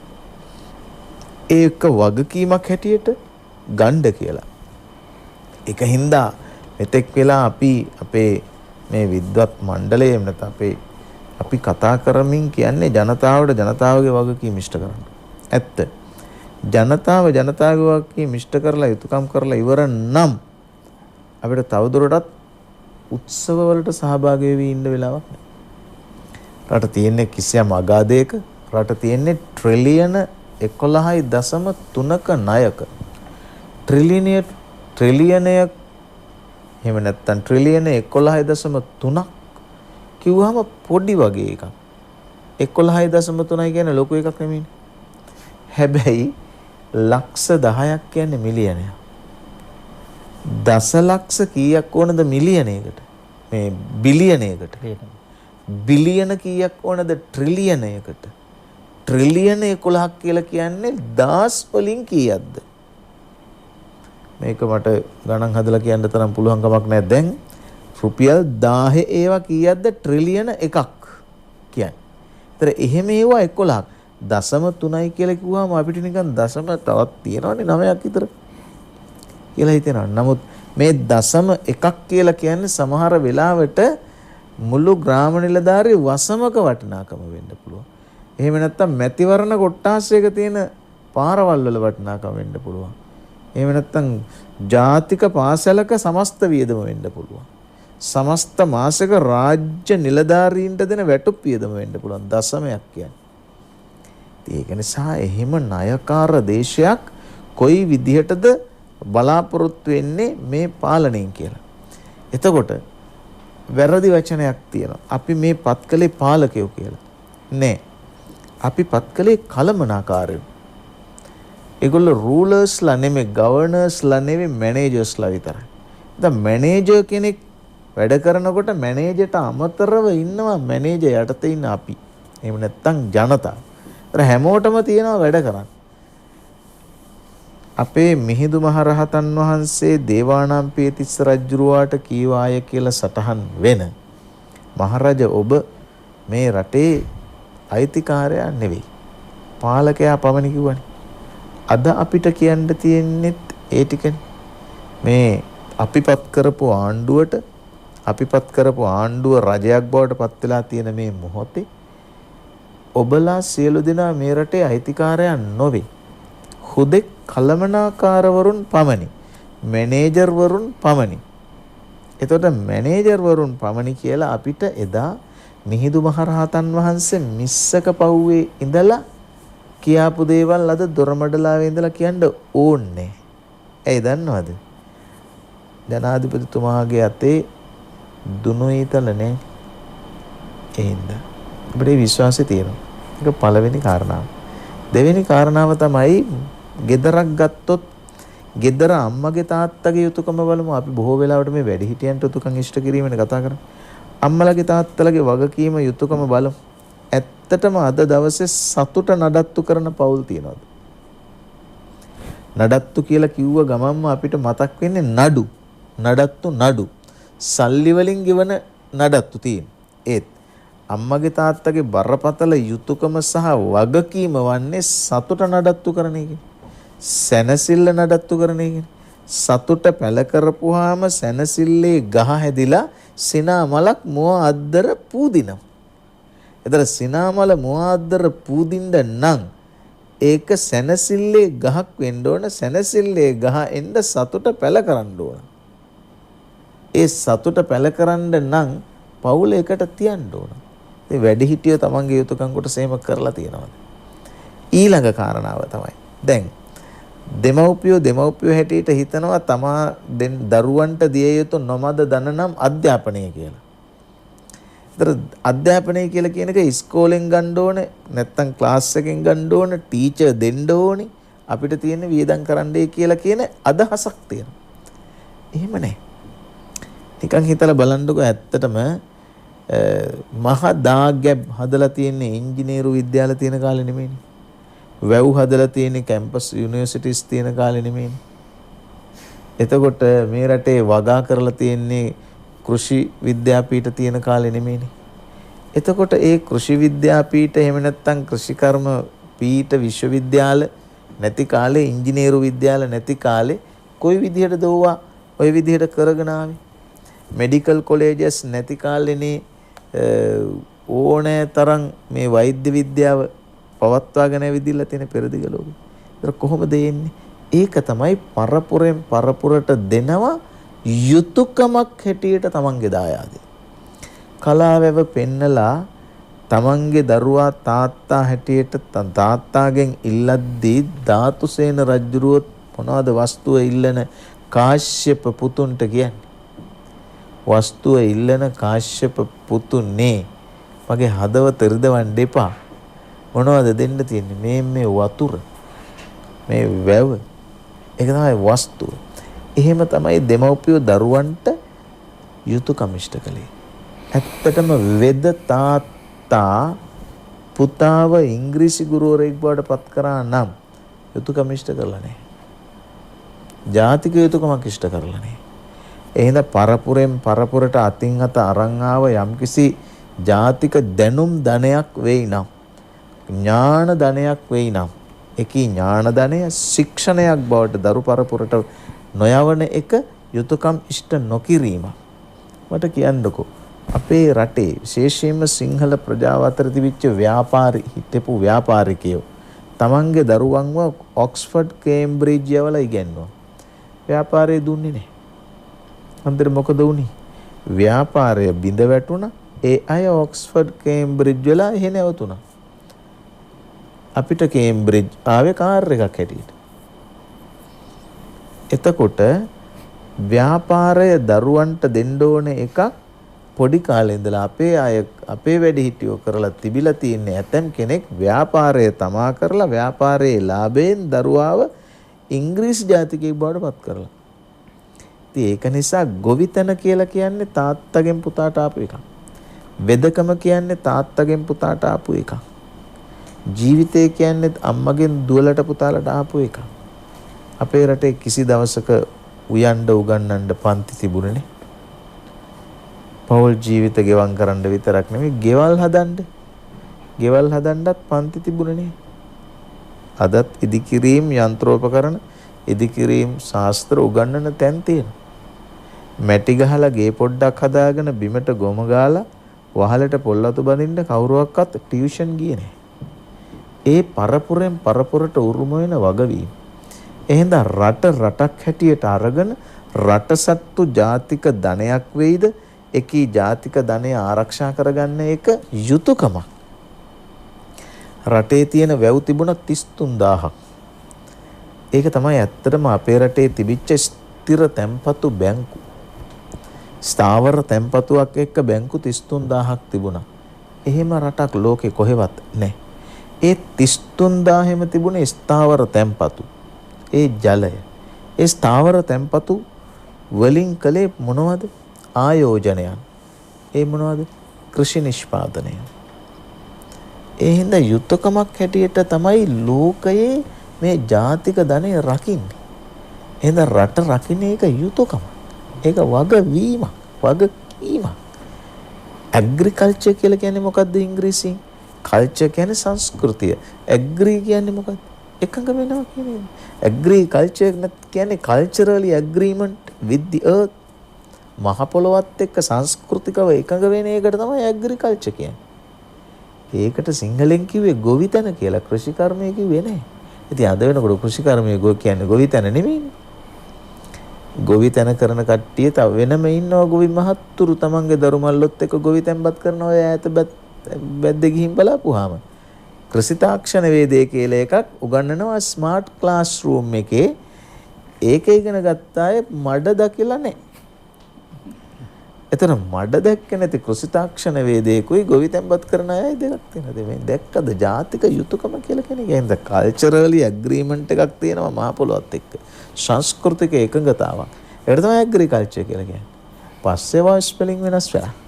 ඒ හින්දා යුතුයකම සහ වගකීම කියන්නේ අර දෘශ්‍යමාන පුද්ගල බද්ධයකට වඩා ටිකක් පුළුල් මාතෘකාවක්. බලාගෙන ගියාම මේ මුළු මහත් විශ්වයේම පවතින්නේ යුතුයකම් සහ වගකීම් එක්ක. යුතුයකම් කැඩෙන තැන, වගකීම් බිඳෙන තැන මානව සමාජයේ ඉවරයි. විශ්වයේ විනාශය ආරම්භ වෙන ලෝක විනාශය කියන්නේ toy ටික බිඳිලා යන එක වෙන්න පුළුවන්.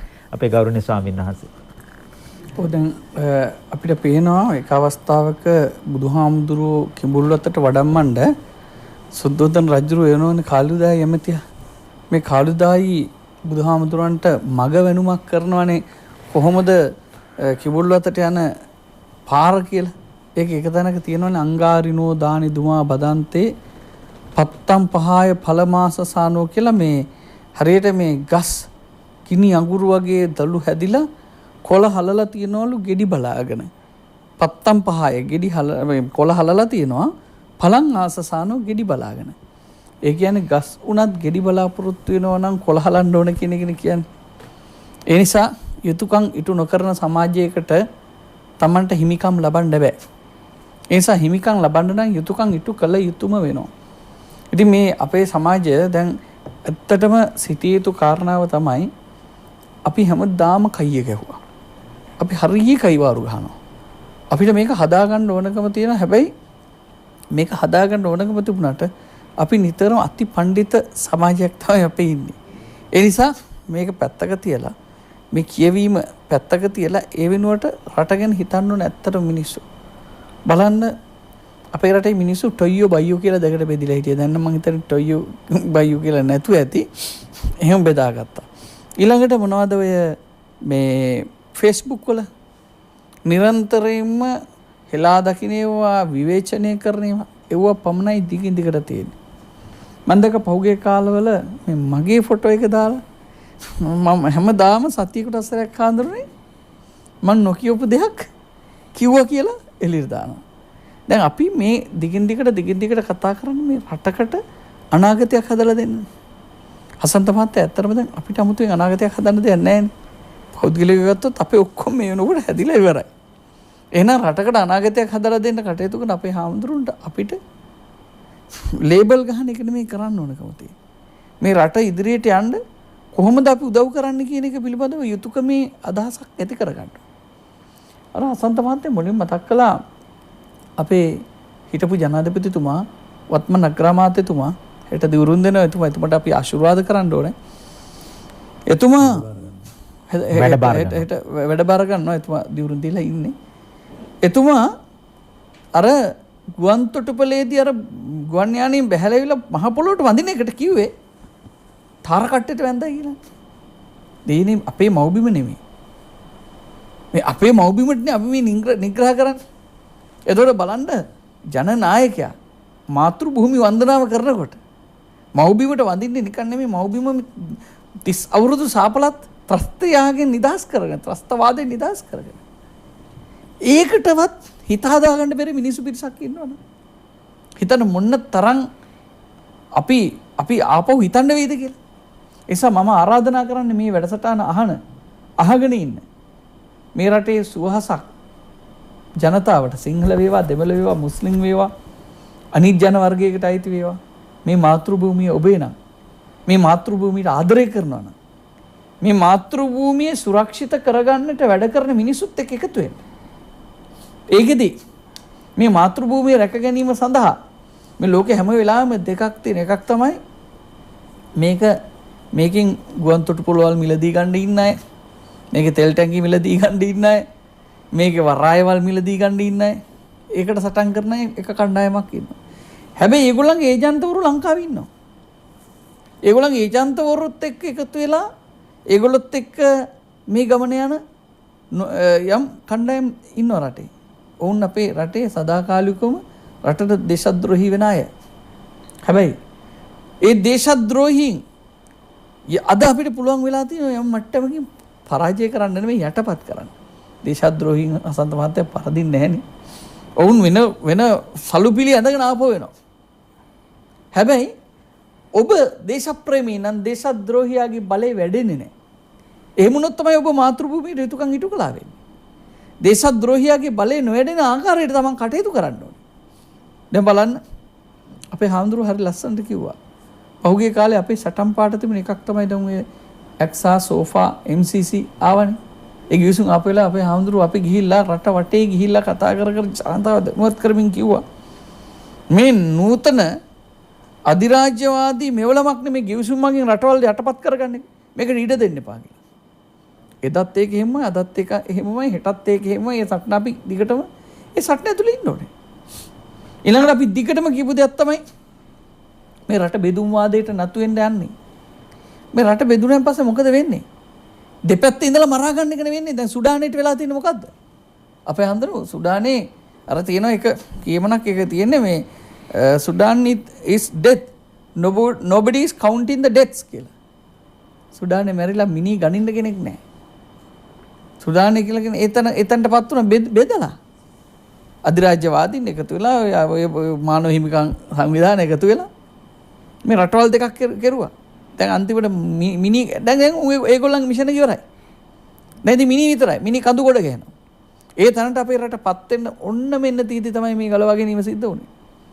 ඊළඟට ඔය සහරාන් බෝම්බේ ඒකේ ඔය පාස්කිරිදා ප්‍රහාරයේ අය විතරක් අල්ලලා ඇද්ද? මෙතන අපි ලොකු යුතුයකමක් කරන්න ඕන මුස්ලිම් ජනතාව වෙනුවෙන්. ඒ තමයි ඉස්සර දෙමළ මිනිහෙක් දැක්කන් පස්සේ කොටියෙක් කියලා හිතන මනසක් තිබ්බනේ. දැන් එහෙම දැක්කත් හිතෙන්නේ නැහැ. ත්‍රස්තවාදී නැති නිසා.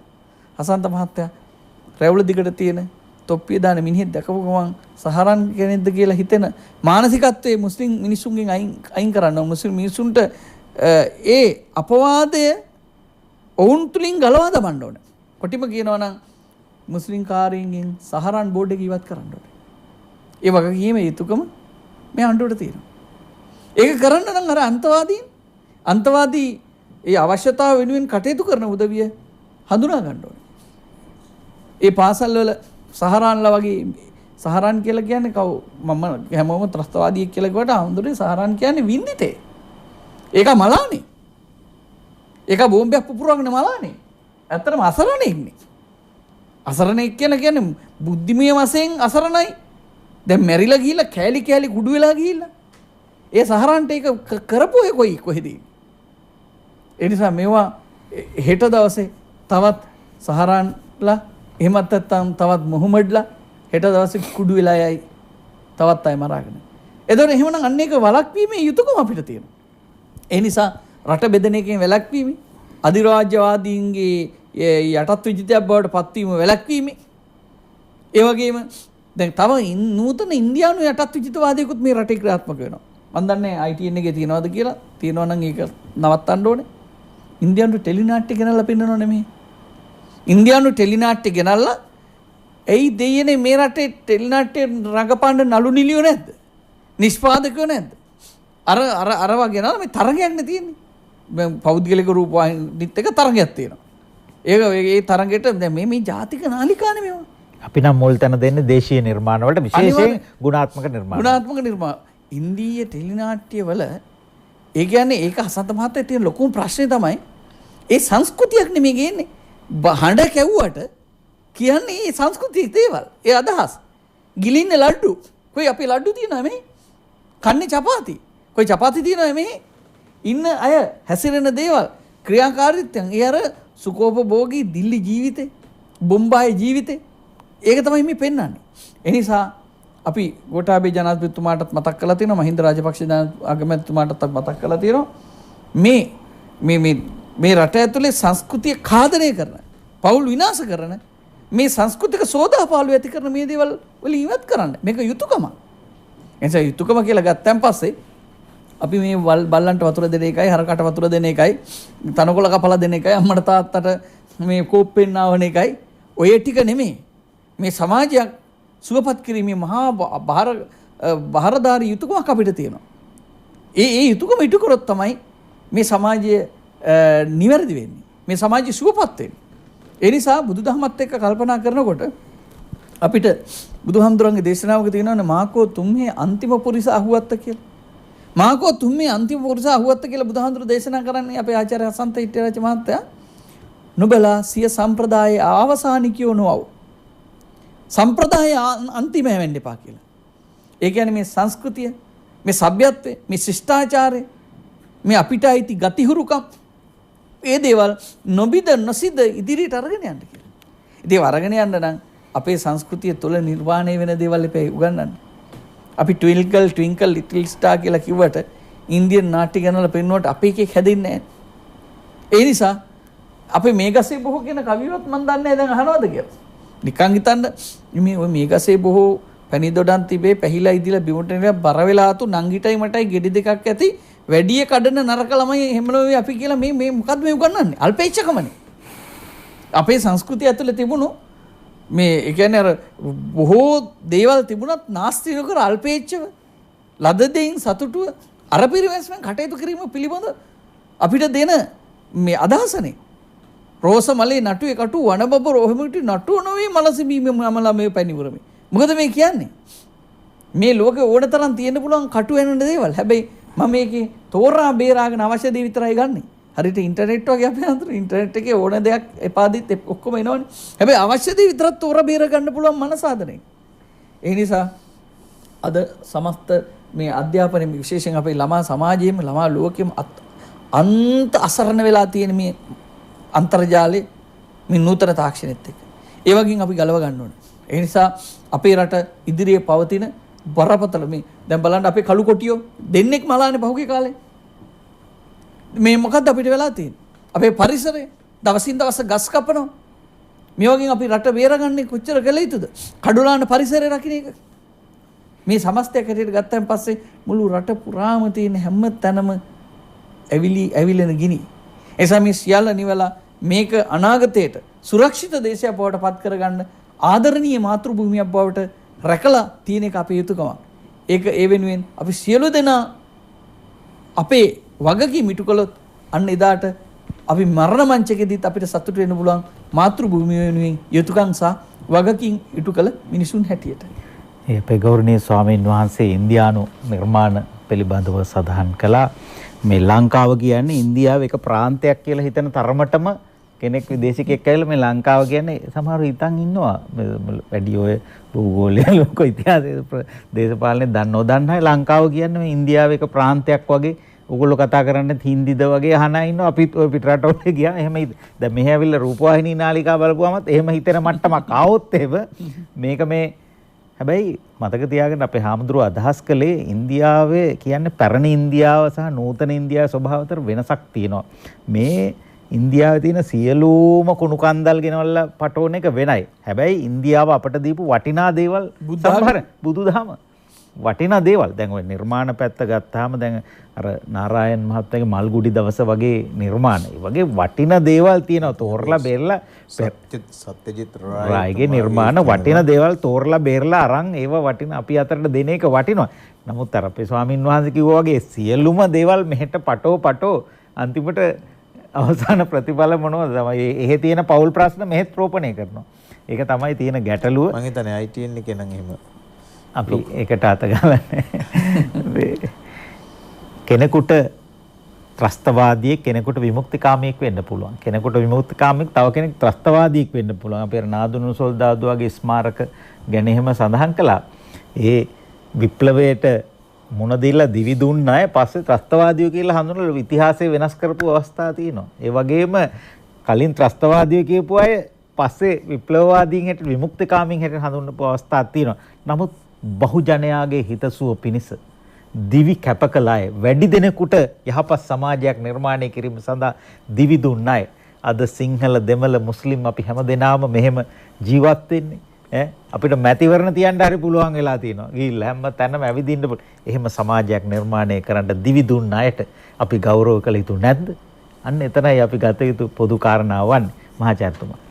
ඔව් මම හිතනවා අපි අවසාන හරියට එමින් පවතින්නේ මූලික දේ තමයි අපේ අනාගත වක්කීම මොකක්ද කියන්නේ. අපිට කළ හැකි යුතුකම් මොකක්ද? මම හිතනවා මූලික වශයෙන් කරන්න පුළුවන් යුතුකම් කීපයක් තියෙනවා. එකක් තමයි අපි බලන්නට ඕනේ මේ ඉදිරි සංවර්ධන සැලැස්මකට මගේ දායකත්වය කුමක්ද? එතකොට සංවර්ධන සැලැස්මක් සහ දැක්මක් ඉදිරිපත් කිරීමට තමයි ඔවුන්ගේ වක්කීම. ඒ කියන්නේ ඒකට කණ්ඩායම පත් කරලා තියෙනවා සහ තවත් කණ්ඩායම් ඉදිරිපත් වෙලා ඉන්නවා. එතකොට එහෙම සැලැස්මක් සකස් කරගත්තාට පස්සේ අපිට යන්න ගමනක් තියෙනවා. දැන් පහුගිය දවස්වල අපිට යන්න ගමනක් නැහැ. කොහේ යනවද දන්නේ නැහැ. හිටපු ගමන් මේ අතර යනවා, මේ අතර යනවා. එතකොට කාටවත් නැහැ ඉලක්කයක් යන්න. ඉතින් අපි ජාතික ඉලක්කයක් සකස් කර ගැනීම අනිවාර්යයෙන් අවශ්‍ය වෙනවා. මොකද අපි ගන්න දිගු කාලීන සහ කෙටි කාලීන ඉලක්කයක් තියාගත්තොත් ඒ ඉලක්කයට යන්න අපට තියෙනවා යම්කිසි යුතුයකමක් සහ වක්කීමක්. එතකොට අපිට තේරෙනවා මේ අනවශ්‍ය විදිහට අපි මේ පෙළපාලි යමින් දවස නාස්ති කරමින් මේ පාරවල් වහගෙන වතුර මේ පාරවල් කකා ඉන්න ඕනේ නැහැ. ඒවා සේරම බැලුවම ඉලක්කයක් නැති ගමනක් යන හින්දා. හැබැයි ඉලක්කයක් තියෙනවා නම් අපේ විශ්වවිද්‍යාල අනාගත ඉලක්කය මේකයි, විශ්වවිද්‍යාල උපාධාරීන්ගේ අනාගතය මේකයි, මෙන්න මේ විදියයි මේ පාසල් පද්ධතිය දියුණු කරගෙන යන්නේ, මෙන්න මේවා එකතු කරන්න කියලා යම් කිසි විදියට නිශ්චිත රටාවකට දැන් අපි හදා ගන්න ඕනේ. දැන් අපිට ඇත්තටම නිශ්චිත රටාව මොකවත් නැහැ. දැන් අපිත් අවුරුදු ගාන විශ්වවිද්‍යාලය ගන්නවත් අපි අධ්‍යාපන අරමුණ මොකද්ද කියලාවත් අපේ රට නැහැ. ඉතින් ඒක හදා ගන්නත් ලේසි නෑ, හදලත් නැහැ. ඉතින් ඒ වුණාට එහෙම නැතුව මේ ගමන යන්න බෑ.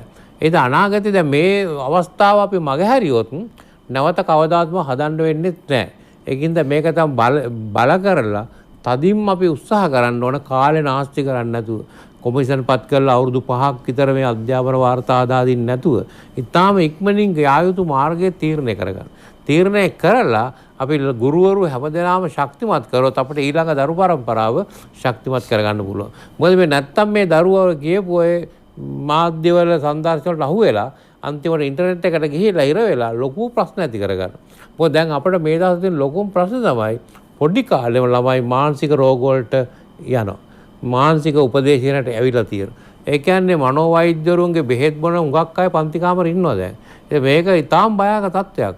පන්ති කාමරේ ගුරුවරයාත් මනෝවෛද්‍යවරුන්ගේ බෙහෙත් බොනවා, පන්ති කාමරේ ළමයිත් මනෝවෛද්‍ය බෙහෙත් බොනවා. ඒතර අනාගතේ මොන වගේ ළමයි ටිකක් බිහි වෙනවද කියන එක අර්බුදයක් තියෙනවා. මේක හිතනවට වැඩිය ටිකක් බරපතලයි. ඒ මොකද අපිට දැන් අපි කවුන්සලින් වලට එන අයගේ අපිට පේනවනේ වර්ධන රටාවක්. ඒ වර්ධන රටාවේ දැන් එන්නේ 9 10 පන්තිවල මනෝවෛද්‍යවරුන්ගේ බෙහෙත් බොන අය. මේ තත්ත්වය එච්චර හොඳ තත්ත්වයක් නෙවෙයි. මොකක් හරි වැරද්දක් තියෙනවා. ඒතර අපි මේගොල්ලොත් එක්කයි මේ අනාගතේට යන්න හදන්නේ. ඒතර මේ තරුණ පරම්පරාව ශක්තිමත් කරන්නේ නැතුව අපි මේ කතා කරන සේරම අපත යනවා. ඒ මොකද මේගොල්ලෝ මත් කුඩු වලට මත්පැන් වලට ඇබ්බැහි වුණොත් එහෙම. ඔය හෙරොයින් වලට ඇබ්බැහි වුණොත් වගේම ඉන්ටර්නෙට් එකට ඇබ්බැහි වුණොත් මොකද්ද කම්පියුටර් ගේම්ස් වලට ඇබ්බැහි වුණොත් ලොකු අරුබුදයකට යනවා. ඒකින්ද මේ සඳහා කුමක් කළ යුත්තන්න පිළිබඳව අපි තද බල ලෙස සාකච්ඡාවක් කරන්න වෙනවා. ඒ තද බල සාකච්ඡා කරලා යම්කිසි විදියකට ඒක හැකියාවෙන් වළක්වන්න කොහොමද? ඒ නිසා දෙමාපියන්ගේ භූමිකාව මොකද්ද? ගුරුවරුන්ගේ භූමිකාව මොකද්ද? එතකොට තමයි අපිට මේ කණ්ඩායම ශක්තිමත් කරන්න පුළුවන්. එහෙම නැත්නම් අපි ගොවියොත් හදාගෙන ඒ පැත්ත කතා කරා මෙහෙනකොට ගොවියන්ගේ ළමයි ටික විනාශ වෙලා ඉවරයි. ඒගොල්ලන්ට කිසි දෙයක් කරන්න බැරි තත්ත්වයකටපත් වුණොත් අපි සේරම කරපු දේවල් අපත යනවා. ඒකද මූලික දේ තමයි පැහැදිලි ඉලක්කයකට තද නීති රීති ටිකක් යටතේ අපි අවුරුදු ගාණක් වැඩ කරන්න වෙනවා. මොකද අපේ රට හරිම හොඳ රටක්. මොකද දැන් මේ දවස්වල මම අහනවා එක එක රටවල් අපේ යාළුවෝ ඉන්නවනේ. දැන් අපේ රටේ අය කියන දේ කරන අයනේ. දැන් අපි මේ ආත ගම්බල යනකොටත් වෙලෙත් මේ මාස්ක් එක දාගෙන යන කණ්ඩායමක් මම දැක්කේ නෑ කොහෙවත්.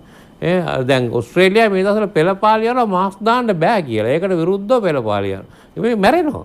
පෙලි මැරෙනවා. ඒත් යනවා. ඒතර අපේ රටේ මිනිස්සු ඊට වඩා හරි හොඳයි. යමක් හරියට කිව්වොත් අපි මෙන්න මේ අරමුණකට ඉන්න අපි මේ ලෙඩ්ඩෝ හදාගන්න ඉන්න ඕන කියලා කිව්වම සේරම දෙනා පිළිගෙන තාමත් ඒක ආරක්ෂා කරනවා. චූටි අය. අපි හිතාගන්න බැරි තරම් අය අපිට වැඩිය හොඳට ආරක්ෂා වෙනවා. ඉතින් ඒකෙන් පේනවා අපේ ලංකාවට හරි ලේසි මේ පණිවිඩයක් දෙන්න. මිනිසුන්ට කියන දේ අහනවා. නැතු නරක රටක් නෙවෙයි. අනිත් රටවල් එක්ක බැලුවා සංසන්දනාත්මක ඔය දියුණුව එකේ හැම රටකට වැඩිය අපි කොච්චර ශක්තිමත් වෙලා තියෙනවද මේ වසංගතයෙන් බේරෙන්නේ. මේක මම හිතන්නේ හාස්කමක් වගේ. කොහොම වුණාද කියලා මම දන්නේ මෙච්චර බේර ගන්න අපිට කොච්චර ශක්තියක් තිබුණාද. මේ ශක්තියම තව පොඩ්ඩක් පාවිච්චි කරොත් අවුරුදු 4-5 ගියයි ලෝකේ හොඳම රට අපි කිය. එතෙන්ට යන්න නම් කරන්න පුළුවන්. මට නම් හොඳ විශ්වාසයක් තියෙනවා ඒ ගමන යන්න පුළුවන් කියලා. යුතුයකම සහ වගකීම ගැන කතා කරන්න බොහෝ කරුණු කාරණා තියෙනවා. අපි ඉදිරි වැඩසටහනකට ඉඩ තියලා අද කතා බහ මාර කරමු. ජ්‍යෙෂ්ඨ මහාචාර්ය පූජ්‍යපාද ඉඳුරාගාරයේ ධම්මරතන නායක ස්වාමීන් වහන්සේට අපේ নমස්කාර පූර්වක ගෞරවය පුද කරන්නට කැමැතියි. කැලණි විශ්වවිද්‍යාලයේ සංස්කෘත හා පෙරදිග ශාස්ත්‍ර අධ්‍යයන අංශයේ ජ්‍යෙෂ්ඨ මහාචාර්ය ස්වාමීන් වහන්සේ, ඒ වගේම ශ්‍රී ජයවර්ධනපුර විශ්වවිද්‍යාලයේ පාලි හා බෞද්ධ අධ්‍යයන අංශයේ මහාචාර්ය පූජ්‍යපාද මැදගොඩ අබේතිස්ස නායක ස්වාමීන් වහන්සේටත් අපි নমස්කාර පූර්වක ගෞරවය පුද කරන්නට කැමැතියි. පැපිලියාන සුනේත්‍රා දේවී පිරිවෙන් ප්‍රති විහාරාධිපති නායක ස්වාමීන් වහන්සේ, ඒ වගේම මහාචාර්ය දාරහුණ අතුකෝරළ සූරීන්ටත් අපේ ගෞරව ස්තුතිය පුද කරනවා. කොළඹ විශ්වවිද්‍යාලයේ අධ්‍යාපන පීඨයේ හිටවු මහාචාර්යතුමා නැවතත් දොරමඩලාවෙන් හමුතුරු සමගානවා. ඔබ හැමට ආයුබෝවන්.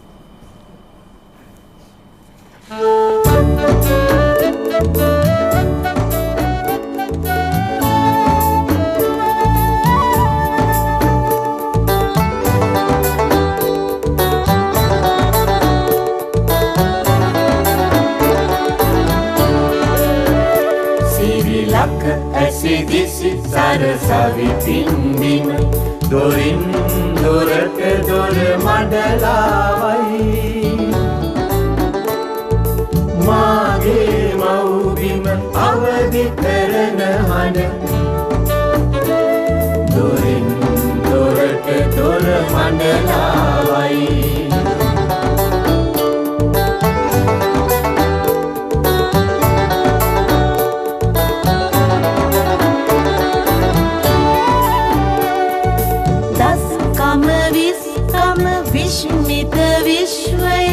විභව ශක්තියම ආලෝකය වේ